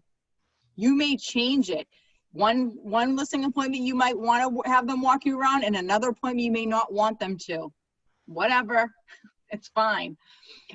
This will give you the ability to focus on the tour, not the sellers. You'll be able to control the time and agenda for the tour. And of course, if you're without them, you'll go through the house a lot faster. We all know that. Additionally, touring without the sellers will prevent the sellers from building up the home's value in their minds by telling you every detail that perceives as a positive. And again, that's going to come with how comfortable you are with your comps. And again, based on this specific packet that we're going over now, this is really for like a one-step presentation. As I said earlier, you can do a two-step presentation. So the first step would be touring the home, dropping off your packet, building a little rapport, leaving, setting an appointment for them, you know, for the next couple days, leaving, doing your CMA, and coming back and actually going over your presentation in the CMA. This Ignite packet doesn't talk about that, but that's your other option. That's what I do. I was going to ask because I know of a home somebody was asking me about price. Now, I happen to know that she had redone the kitchen not long ago, but there'd be a difference in the price based on if I did a comp without knowing that versus knowing that, or knowing that they had put a new roof on, or knowing that they had upgraded the basement, or things like that. Yes. I mean, there's a very detailed, there's another pre-listing questionnaire that you can asking all the details if you've done any updates, blah, blah, blah. I will tell you this, and this is the reason that I do two-step, and I'm going to repeat it again. Number one, I want to build relationship with them. I'm not worried about someone else coming in and getting the listing. That's how confident I am. And if I lose it, then so be it, okay? But that's just me. Number two, I want to make sure that I'm seeing the home before I'm looking at the comps. And this is why. If I'm looking at the comps, and then I go to the house, and the house is not what I think it could have been, then now my numbers are all messed up. I had a conversation with a client in Braintree. I'm like, I'll do a one-step for this one, okay? Pretty simple, straightforward. It was a ranch. It was a 3-bedroom, I think a 1.5 bath or something like that, or a 2-bath home. I can't remember what the public record said. I did all my research. It was in a really great part of Braintree. I knew it was going to sell fast, blah, blah, blah. I get to the house. It's a 2-bedroom, 3-bath. I thought it was a 2-bedroom. They took one of the bedrooms and made it a bathroom. That really messes up I was comping it to a 3-bedroom, but it was really now only a 2. So how can I give them a price, right? So it's dangerous, because just because public record says one thing doesn't make it true. It could say 3 bedrooms and it's really a 4. It could say 4 and it's really a 3. It could say 4, but it's a 3-bedroom septic. Okay. It could say no finished basement, and there could be a finished basement. It could say no garage, and there really is a garage. You could call your client and they say, oh yeah, my kitchen's updated, my bathroom's updated, and you get there and updated is 1980, not 2017. Okay, so you got to be really careful with that. If you're a type of person that knows the market really, really well, you preview homes all the time, you're on MLS, you sell a ton of homes, especially in a certain area, and you know pricing, then go do your one-step. But if you don't, I suggest you do a 2-step. Okay? Just my opinion. All right. So, here's your home tour checklist. So you have an access to get a copy of this through Connect too. You can use this one. You could also use that MLS sheet. There's a, how you enter all of your details in MLS when you get a listing. You can actually print that out. And you can fill it out while you're there too. Or you can make your own, okay? But that's a pretty comprehensive one. It's a good one. What type of water, well, sewer, you just check everything off, okay? All right. Listing presentation. Listing presentation is where you will convince the seller to list with you. It's your opportunity to explain the reasons why they should hire you to list their home and the list price that you recommend. At the listing appointment, you will create a great impression to build the seller's confidence in you as a real estate agent of choice to get their home sold. Now, it's one thing to build your relationship with somebody, which is super important because that's what we're in, the relationship business. However, you also need to be confident in yourself, your ability, and your presentation. Okay? You could build a relationship and talk, oh yeah, great, I like to fish too, yay. And then you get it down at your listing presentation and you're sweating and you're fumbling and you can't get out the listing presentation, you lose. Okay? If you're not confident in yourself and in your presentation, they're not going to be confident in you. If you are asking them to sign an agreement with you and you don't even know what it says, and you're fumbling over what it actually says for them to sign it, they're not going to sign it. And then it's not about price, it's about, your presentation. So you really need to practice your presentation. You need to nail it. To have that presentation in front of you as a new agent and going through it while you're there, at least you can kind of read through it. It'll be a lot easier. But at the end of the day, you should be able to do it backwards, upside down, and without the presentation. Okay? Think about it this way. Do you watch movies or TV shows? Or am I the only one? Okay. Those actors and actresses, don't you watch shows and you are so vested, like you really believe it's really happening in real life? Like if someone dies, one of the characters, like, and you're hysterically crying, or am I the only one that does that? Like you believe he's really dying, right? Like I wake my husband up at night and he's like, "You okay?" And I'm like, "Shh, stop. I got a good cry going on here," you know? You're vested in them. But why is that?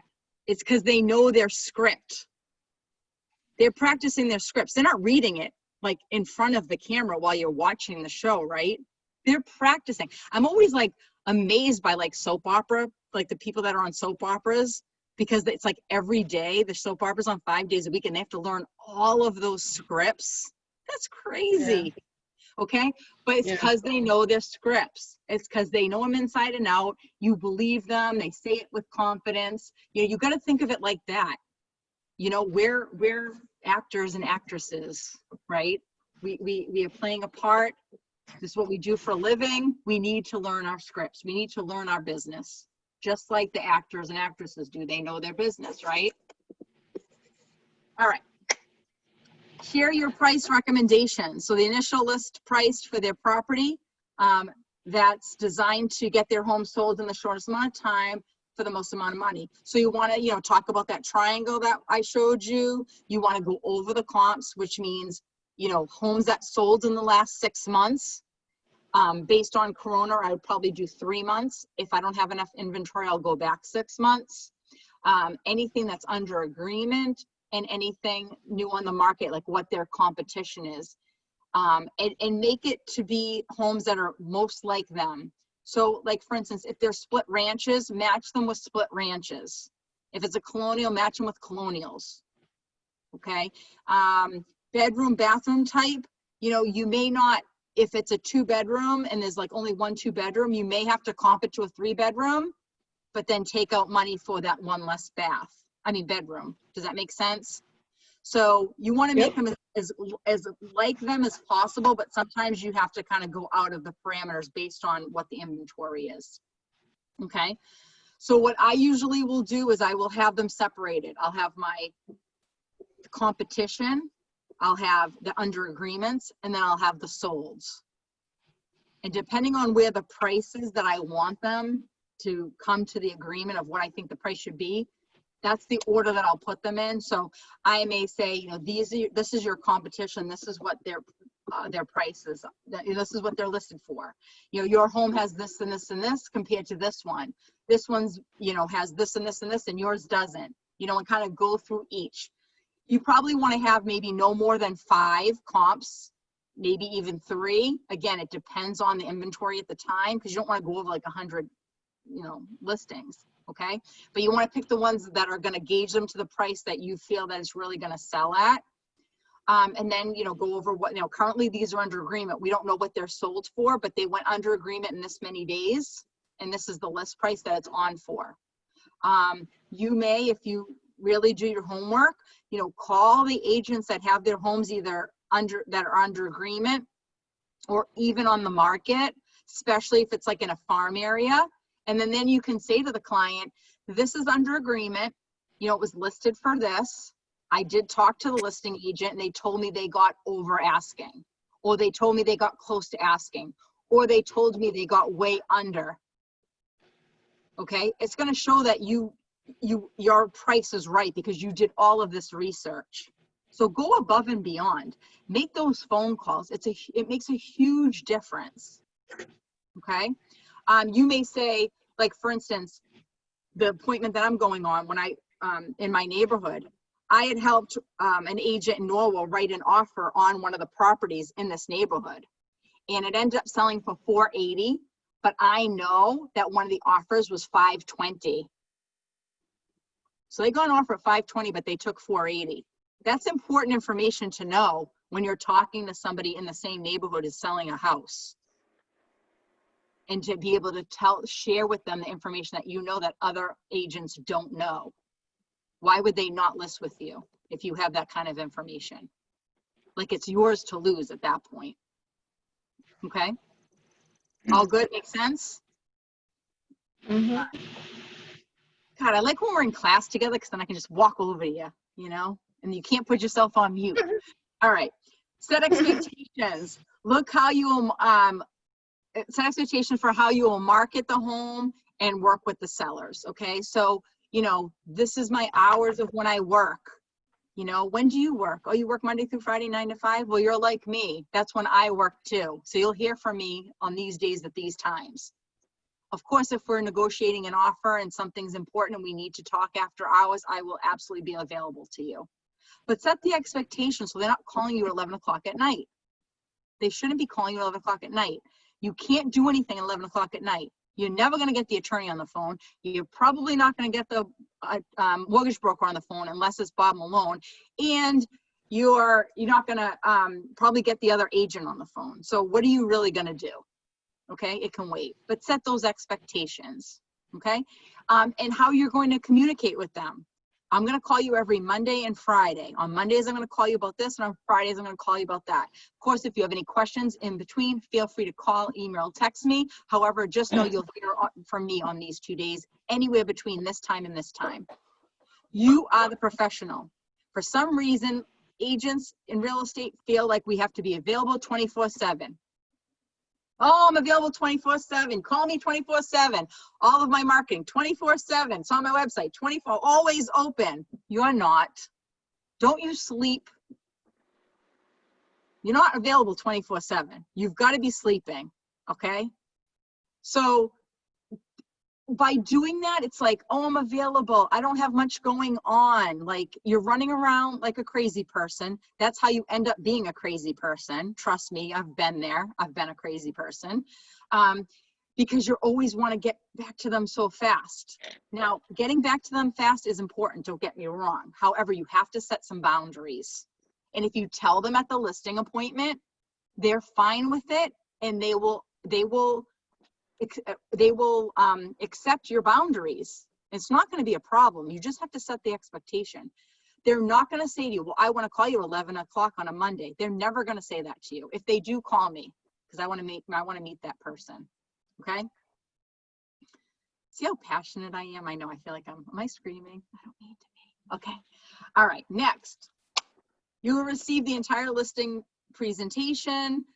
You review the entire listing presentation. You can go page by page to learn the materials, you know, as you're going through it if you're newer. But again, you really should go over it way before you meet with your client, okay? Eventually, you memorize the entire presentation and the related scripts, okay? So this will be very crucial for you as a successful listing agent to know your presentation and your scripts, okay? All right, so how to use your listing presentation. So now, in your packet here, here's the guide to selling your home, okay? See where I highlighted your, what does it say? Your notes. These are your notes on what to say when you're in your presentation. So here in preparation, confirm the appointment time. This is just kind of reminding you of what you need to do, what your script is when you get there, what to ask. It's all written out. So if you practice these pages, you'll get very fluent with your presentation. And then that page coincides with this page. So when you're on this page, you'll talk about this page. Does that make sense? So this is like your cheat sheet, if you will. And this is the actual presentation you give to your client. So when you're going through your packet, you'll notice your notes are your notes and the other page is for your client, okay? So your notes uncover and prioritize the seller's needs. And then you can go through these, ask questions. It just reminds you what to do. Affirm the response. Great, that's wonderful. Yes, I agree. Yes, great. Okay, yeah, you want to list for, 100,000 more. Okay, great. Yeah, all right, just keep moving on, okay?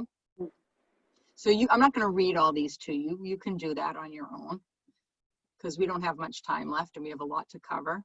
We're only at page 31 of 79. All right. It's all about you. Why are you moving? Here are the questions that you have that we looked at before. What's your time frame? Okay.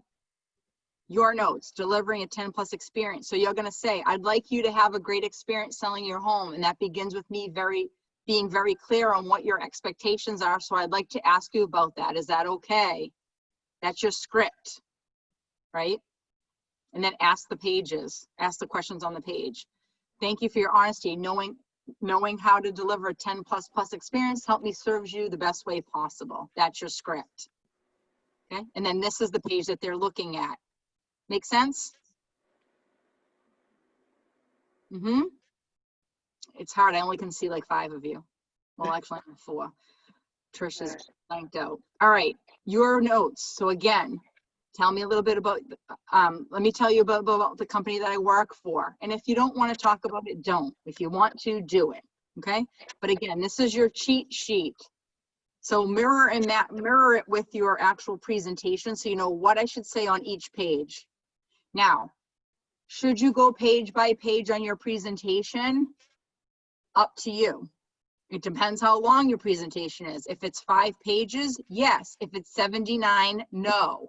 You'll be there for hours. For my presentation, I'll show you, mine's very long. Why? Because that's just how I am. I like to give a lot of information. I come from like that, like, I just like to teach people and give them information. So mine's very long. And I like to talk about staging and marketing and all that stuff.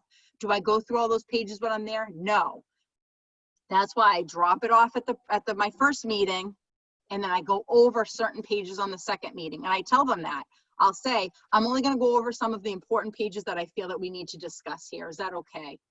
Now, if they've sold homes 10 times before, they may say, I already know the steps. I don't need to go through that. Great. Then I don't go through the steps. Okay?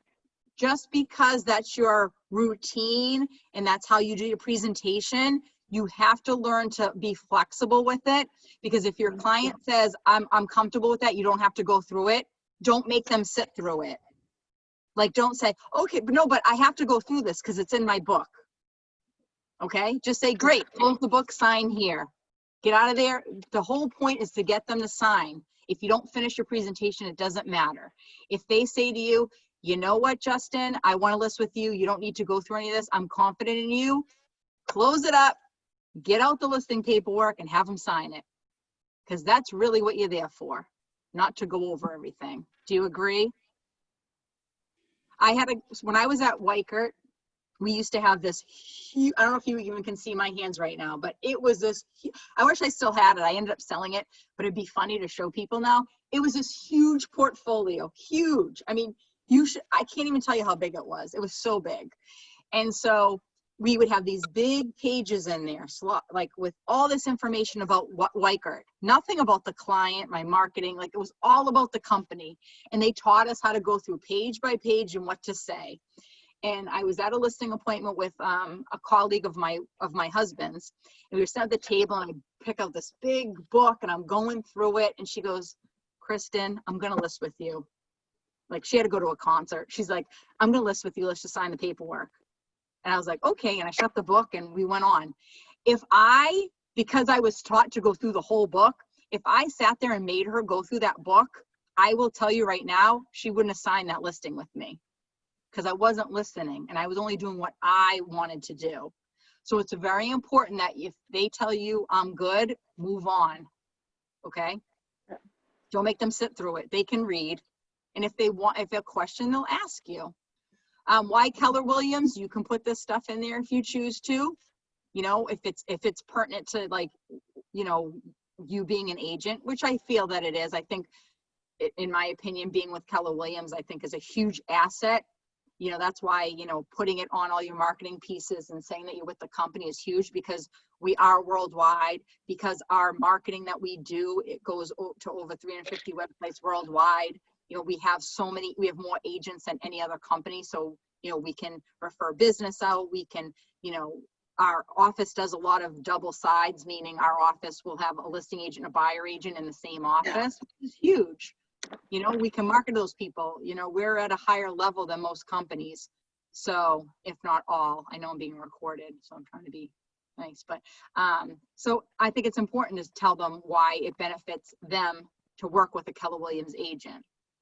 Okay. It can't be about you.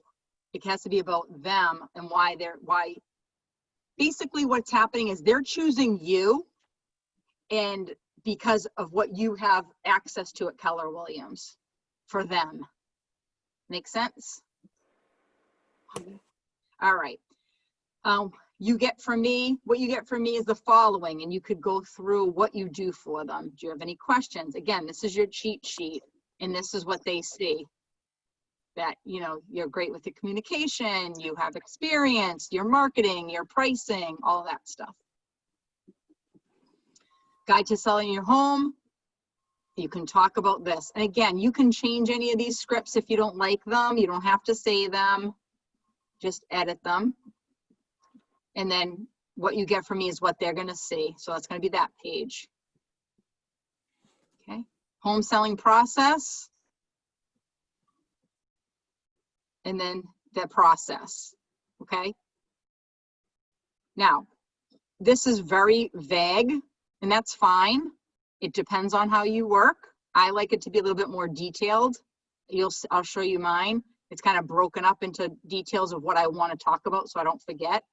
But if you want to put it in this format, that's fine too, or bullet points, that's fine. Whatever works for you. I do suggest changing it a little bit. So if they are interviewing more than one Keller Williams agent, which could be the case, you would want your presentations to look different than everyone else's, I would think. So change it around. Smooth closing. Again, here are your scripts for that page. And here's their page. Make sure too that anything that's in here you've read and you agree with or you're going to do. There was an agent in our office who's with us now, but I used to work with that person at Weichert originally, and it was a mobile home, right? So we had these like the leather bound books, like that I said earlier that Nicole uses. I used to use those at Weichert. And it would be about like everybody, like our whole company, everybody in our office, like everybody's picture was in it, like as a team and all that. So I went and I edited mine, and then I, bound it and everything, because that's just, I didn't want to just use what was there. Because what if it said like my broker's name? It should have said my name. You know what I mean? So you want to scrub through it. Well, she didn't scrub through it to like what she would do. And her seller actually called her out and was like, in your book, it says you're going to do this mailing or whatever it was, and she never did it because it was a mobile home, like, and so she got called out on it. You don't want to get called out on your own presentation. So make sure anyone that you use, copy, whatever, recycle, that you change it to what you're actually going to do. If it says that I'm going to door knock or I'm going to do 20 open houses a month, if you're not going to door knock and you're not going to do 20 open houses a month, don't put that in there. Change it. Say I'll do one a month. Say I'll do one when it's listed and one when you have a price break. Whatever it is, change it to you. I've changed my presentation so many times because I used to say, oh, I'll do it, open houses once or twice a month. I can't remember what it said. I would meet the fire department, all these things I'll do. But then as I got busy, I started cutting it out. I ain't meeting the fire department anymore. I'm only doing open houses when it's new on the market and when you give me a price break. I'm not doing them all the time, like every weekend. So I started editing it. I used to send out mailings. I don't do that anymore, so I took it out. So make sure that whatever your marketing is, it's what you're actually going to do and you actually do it. If you're not sure if you're going to do it or you're only going to do it on certain clients, then don't put it in there and then just give your client extra service. Like, wow, they did a mailing? That wasn't in the marketing plan. They went above and beyond, right? All right. 3 factors here: location, price, terms, marketing, location, whatever. And here you go, condition, marketing, and price. So that's that page. Condition, talk about condition, talk about the smells, talk about how it should be staged, how the bed should be made, how, the kitchen should be clean, right? Then, great condition sells. Cut your lawn, weed it, remove junk, okay? Marketing, go over the marketing presentation. And you don't have to do them in this order. Like if you want to adjust the order, you can. Here's your marketing your house. Use this one and just delete what you don't want or add what else, other things you're going to do. Global exposure, here's your notes. Global exposure. And again, you may want to add different ones. I don't know if you guys have seen, there's, I think it's in Connect 2. I don't know. I have 2 of them. I don't remember where I got them from, but it's like a house and it has all of the logos in it of all the site, not all the sites, Yeah. but sites that KW puts your listings on. That's a really powerful page. It says that we market over 350 websites worldwide, and then it has a house with like a bunch of different logos in it. It's good to show in that section there. Your notes on price, so talk about the price. Price to sell. Again, you're reiterating well-priced homes, underpriced and overpriced here. The market determines the price, not you, because you're not selling, you're not buying the home.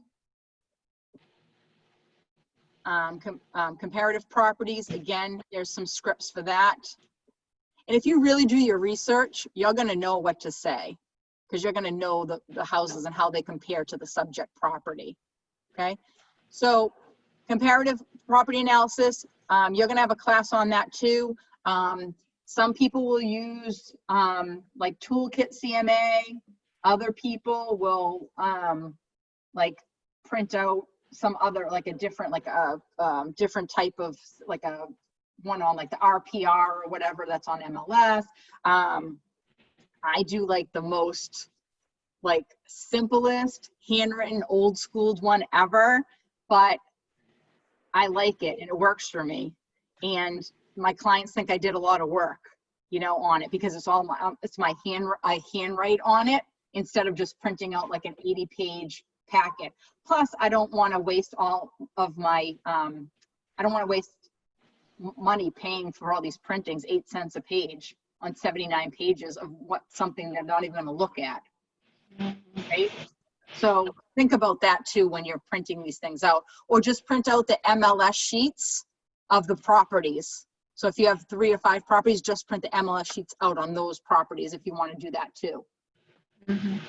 So again, it's up to you and how you want to present it.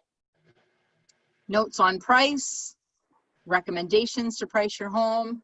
And here you can like write it or type it in if you want to on what you feel that you think the house is worth.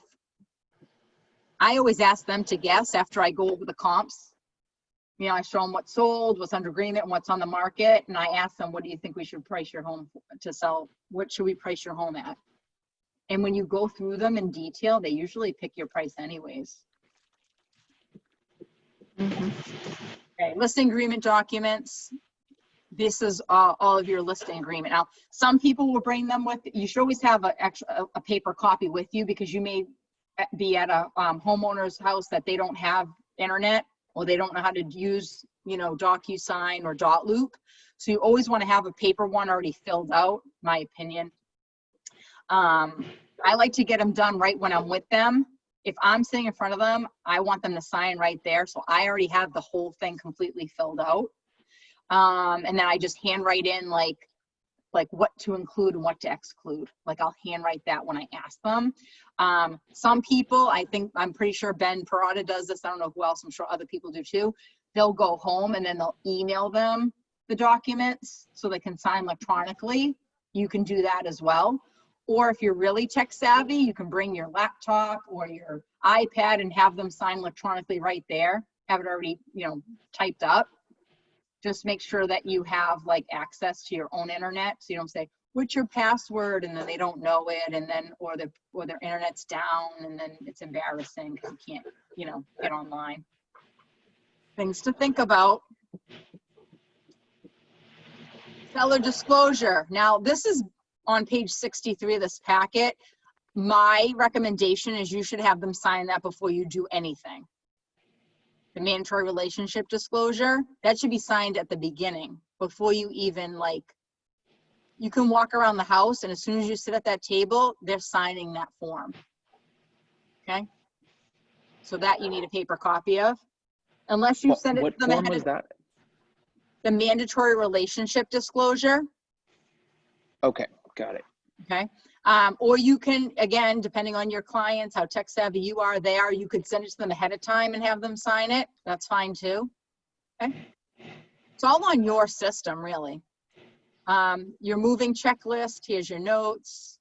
Here's their checklist, or here's, what they expect checklist here. Moving checklist here. Again, you can give them a copy of that if you want. All right, we're not going to break up into teams of 2 because that's kind of hard to do when you're all in a different house.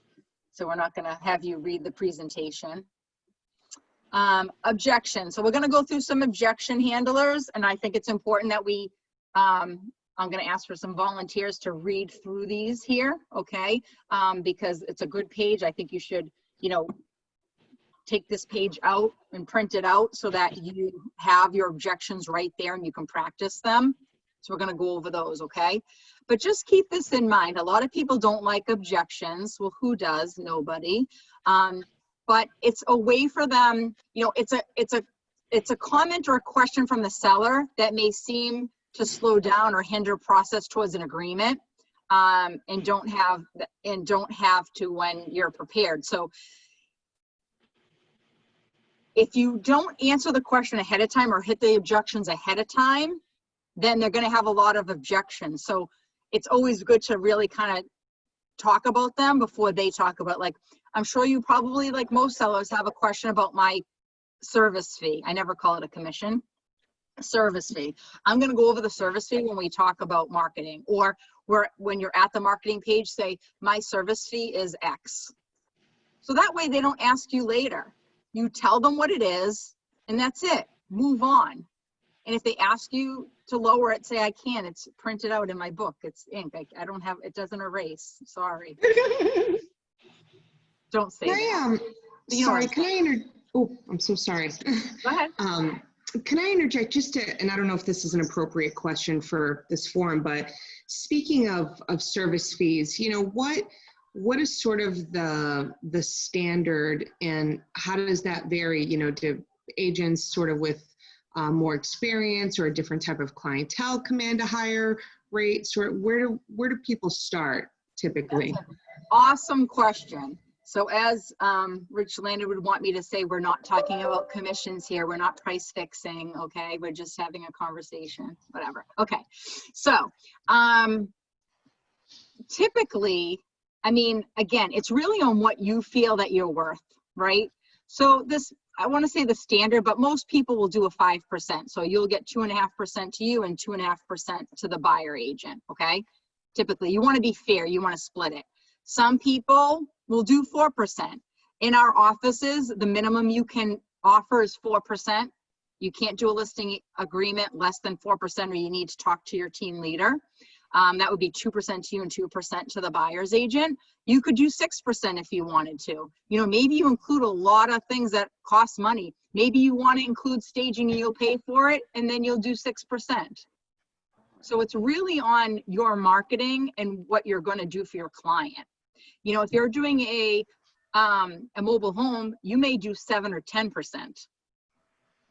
Because if you do, 5% on a $60,000 mobile home, what's that, right? So it may be adjusted based on this. Maybe if it's over $1 million, and all your competitors are doing 4%, you may do 4% because that's a big commission. So it really depends. It's really up to you. You want to be as standard as possible based on what you want to offer out. And then if you have to make adjustments, like if it's a repeat client, like let's say it's a flipper and they flip with you all the time, you may want to, do it for 4% opposed to the 5%. If it's going to cost you, if you have a lot of expenses, you may want to do the 5%. So it's really going to vary on. You're not going to do less because you're a new agent. Put it that way. It's going to be based on, that's going to, But again, if you want the, you need the listing, right? Because you don't have a lot going on and you really want it, and they're really fighting with you on the commission, and you just like, listen, I'll take 4 is better than 0, then go for it, and just practice your scripts better so that you don't have to keep giving in, if you will. you know? Kristen, Yeah. Yeah. Thanks. is it our policy it's always a 50-50 split?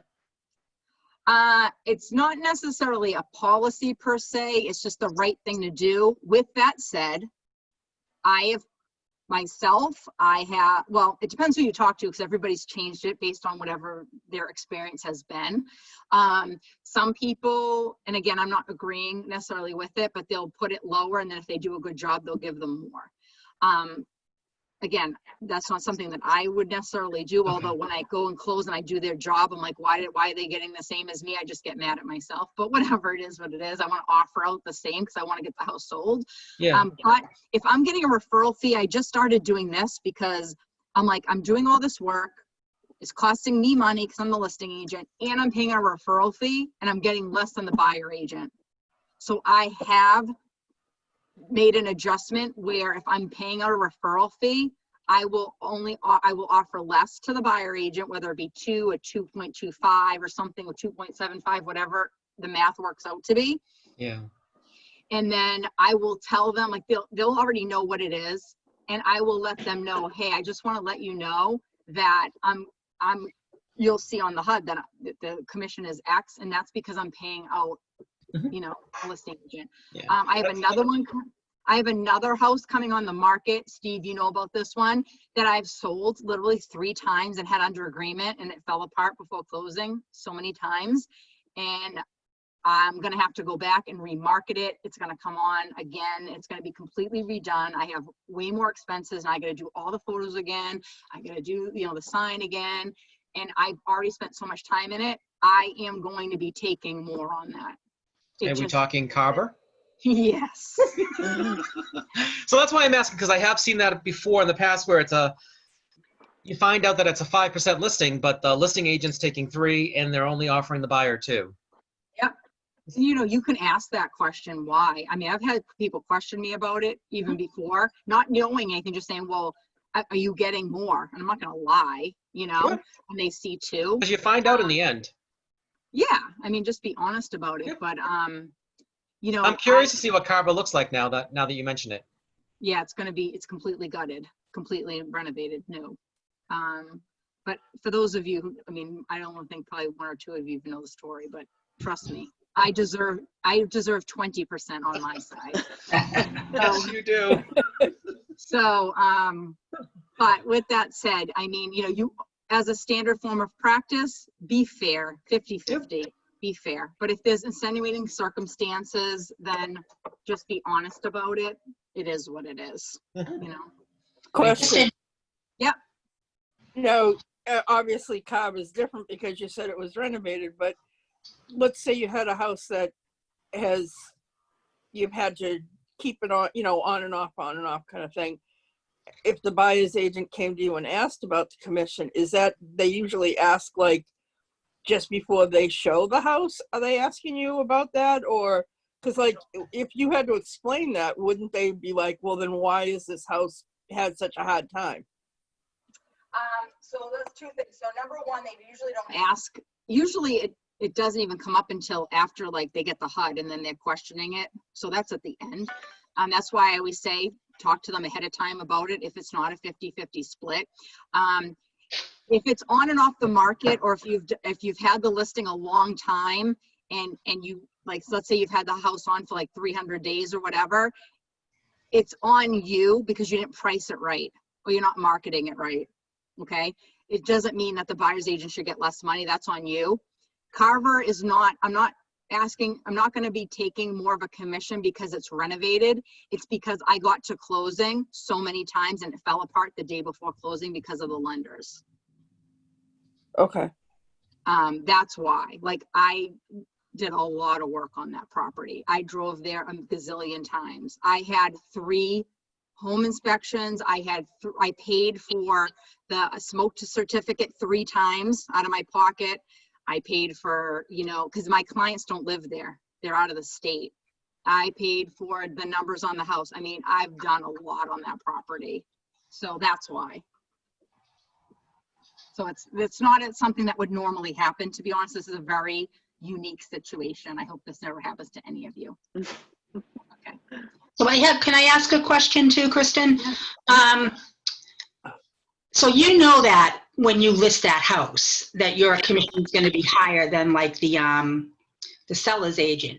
But once you have that on MLS, can you then change the commissions once it's active on MLS, the listing? You are able to change commissions. I don't recommend, I mean, if you were to do it, you want to increase it, not lower it. Okay. So like on MLS, it's going to be what I'm paying out. Right. So it's going to be 2% to the buyer. Okay. It's going to sell quick anyway. So it's not like the buyer's going to have a ton to do. I've got to remember that. So it's going to be 2% to them, but that's going to already be an MLS. It's not like I'm going to put 2.5 and change it. Now, if the seller, like, if for some reason you're at 2%, you feel like for whatever reason you have to increase it to get maybe more people in the house or to get an offer or whatever, then you can go in and change it and up it. But you never want to decrease it. People do, but it just aggravates the buyer's agent. It's like, well, why was it 2.5? Now it's only 2, and you lowered the price. Now I'm getting less money. But you got to do what you got to do. If it's a short sale situation or there's really no money there and the seller can barely pay it out and you have to lower it, then you have to do what you have to do to get it sold. So there are extenuating circumstances. Okay. But at the end of the day, but not a good business practice to do that. No. Okay. Yeah. You want to be fair with everybody, because honestly, like, if you play these games with the commission, I will promise you that the more business that you do, whether it be buyer or seller, the agents are going to know. They're not going to want to work with you. When there's multiple offer situations, you could be the best offer in town. Your client might want the house so bad, and because of your reputation, you may lose it, and now your client loses, you know? So, all right. But those numbers are just hypothetical numbers. Apples, oranges. Okay. All right. Recall and remember. So, what's the purpose of the pre-listing packet? Now you can see all my answers. If we were in class, you would be able to see my answers. What's the purpose of the pre-listing packet? Anybody? You can read Prepare it. the seller for your listing appointment. What's that? Prepare your seller for the listing appointment. Yeah, what else? Get to evaluate their motivation. Yep. What else? Positions you as their real estate expert of choice. Yes. What else?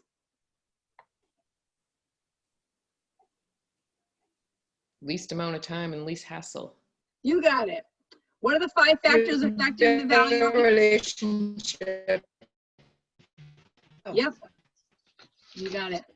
What are the 5 factors affecting the value of your property? Price, location, condition, competition, timing.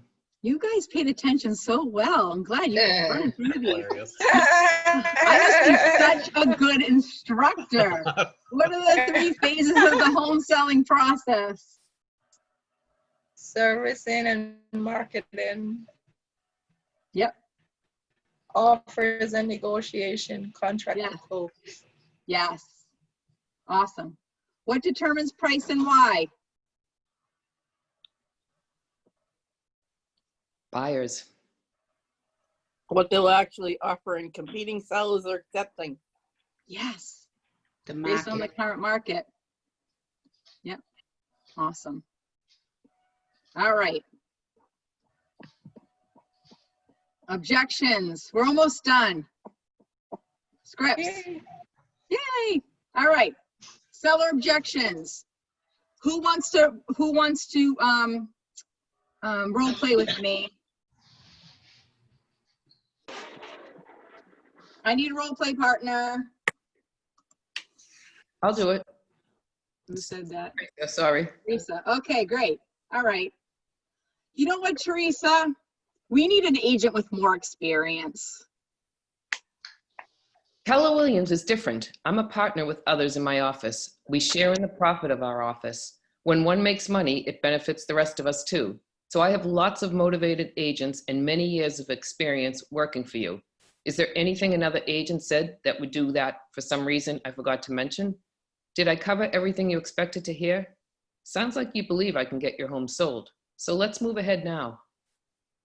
There you go. Man. So I know that we're scripting, but just remember, if you ask me a question, let me answer. I know you would do that in real life. I hope. Just like, I know in real life you wouldn't have just done that. So yeah, so is there anything another agent said? I mean, what are they going to say? They're not going to have an answer for that, right? Just make sure that you understand what that means if you use that one. Another script would be something like, you know, that you work, if you do work with a mentor, that they're kind of getting 2 for 1. So you're not only getting me, but you're getting my mentor who has X amount of years of experience, or that's a top agent in our office, or whatever, whoever your mentor is, and that everything that happens is going to run through that person. So you're going to have 2 of us doing everything for you. Okay? What I always say is that I have hundreds of agents behind me that I can use their experience. Yeah, like if you have questions or whatever, yeah. If there's any questions that you have, I'll make sure that I get the right answer. Yep. Yep. All right. Who else wants to role play with me? I can do the next one. Who is that? Who said that? Trisha. Trisha. Okay. Hi. All right. Trisha, you know, thanks. You know, that was a great presentation, but you know, we really need to think it over. I hear you saying that you want to be confident. If you were 100% confident in me, you wouldn't, what? You wouldn't bring this up. If you knew I was going to do everything possible, you'd sign. The truth is, you can never know that. The truth is, you can never know that.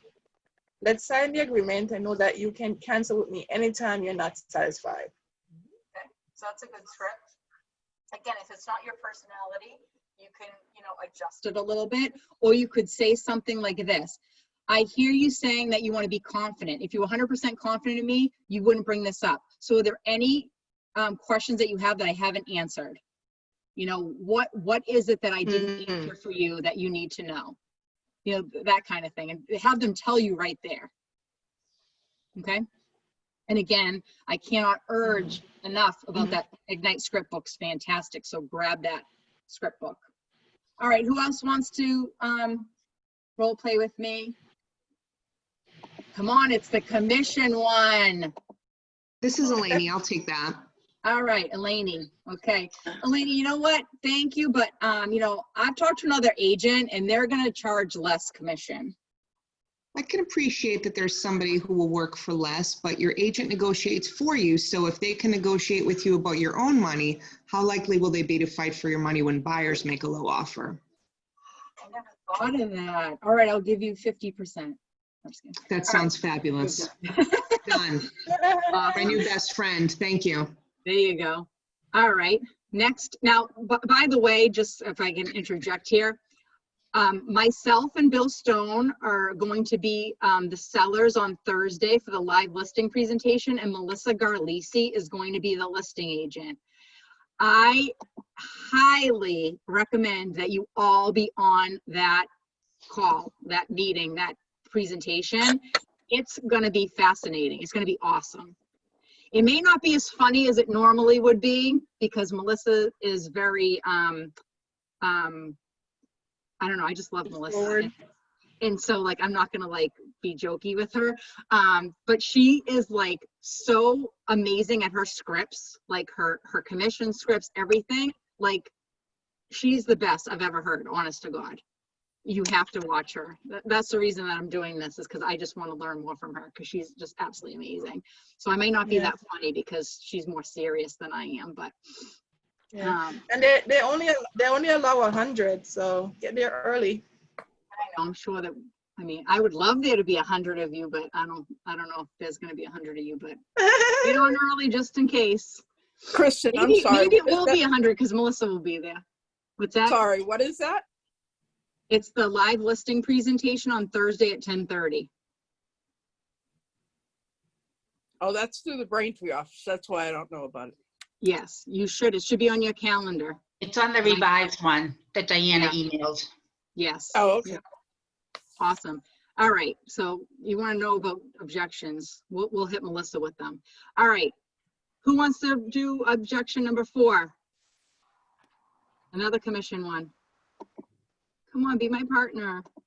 I'll do it with you. Who said that? It's Deb. Deb. Me. Deb, okay, there you go, okay. Deb, you know, why won't you reduce your commission?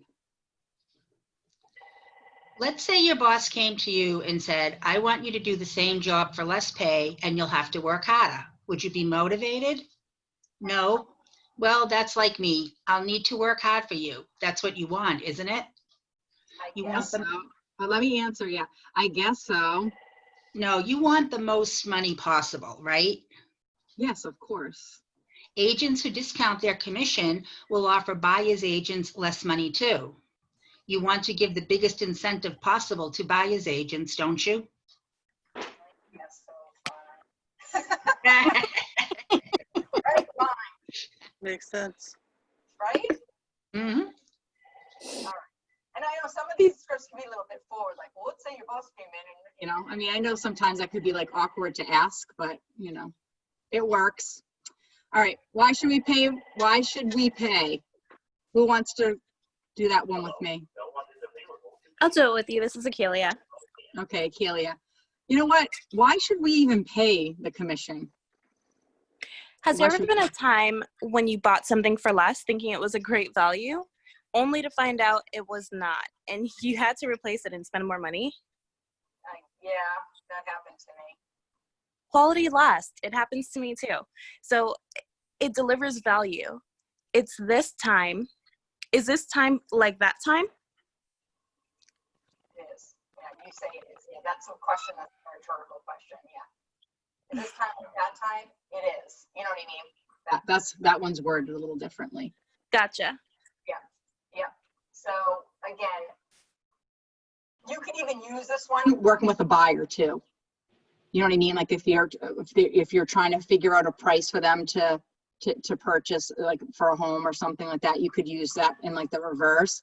But you know, I think I would use this more like if they, if you're comparing their house to another house, you know, and you're talking about like the quality of the home, you know, you could use a variation of that too, you know. All right. All right, so that's it. Do you guys have any questions? I know that was a lot of stuff. Okay, so you have the pre-listing appointments. And you drop off the pre-listing package. Forgive me, but what's in the pre-listing package? So it's really up to you. I mean, they don't really show, they show certain parts of it. I guess it really depends on what you want to put in there. Most people that I know do one package. So I don't really call it pre-listing or listing package. It should be like the listing presentation or listing package and use that one. If you want to do two different things, you can, like you can talk about like your marketing and, you know, staging the house and all of that is your pre-listing, if you will. And then you can have like a separate presentation when you're doing like your CMA and all of that is probably really what they mean. Sometimes people don't, sometimes agents, you know, may not put their marketing in the pre-listing one and they may bring that with their listing presentation because they don't want to leave that. So it really depends on what you want to do. Everybody really does it different. Okay. Now you do 2 appointments yourself? I do. I always do 2 appointments. The only time that I really only will do 1 is if I already sold the property originally and I already know the house and I've been in it, you know what I mean? And I know what updates they've done. Or if it's a condo, mostly if I've already been in or like if it was a past client of mine and they were reselling it, I already know the house and I'll say, well, what else did you do? Oh, you put granite in? Did you do anything else? No. Okay.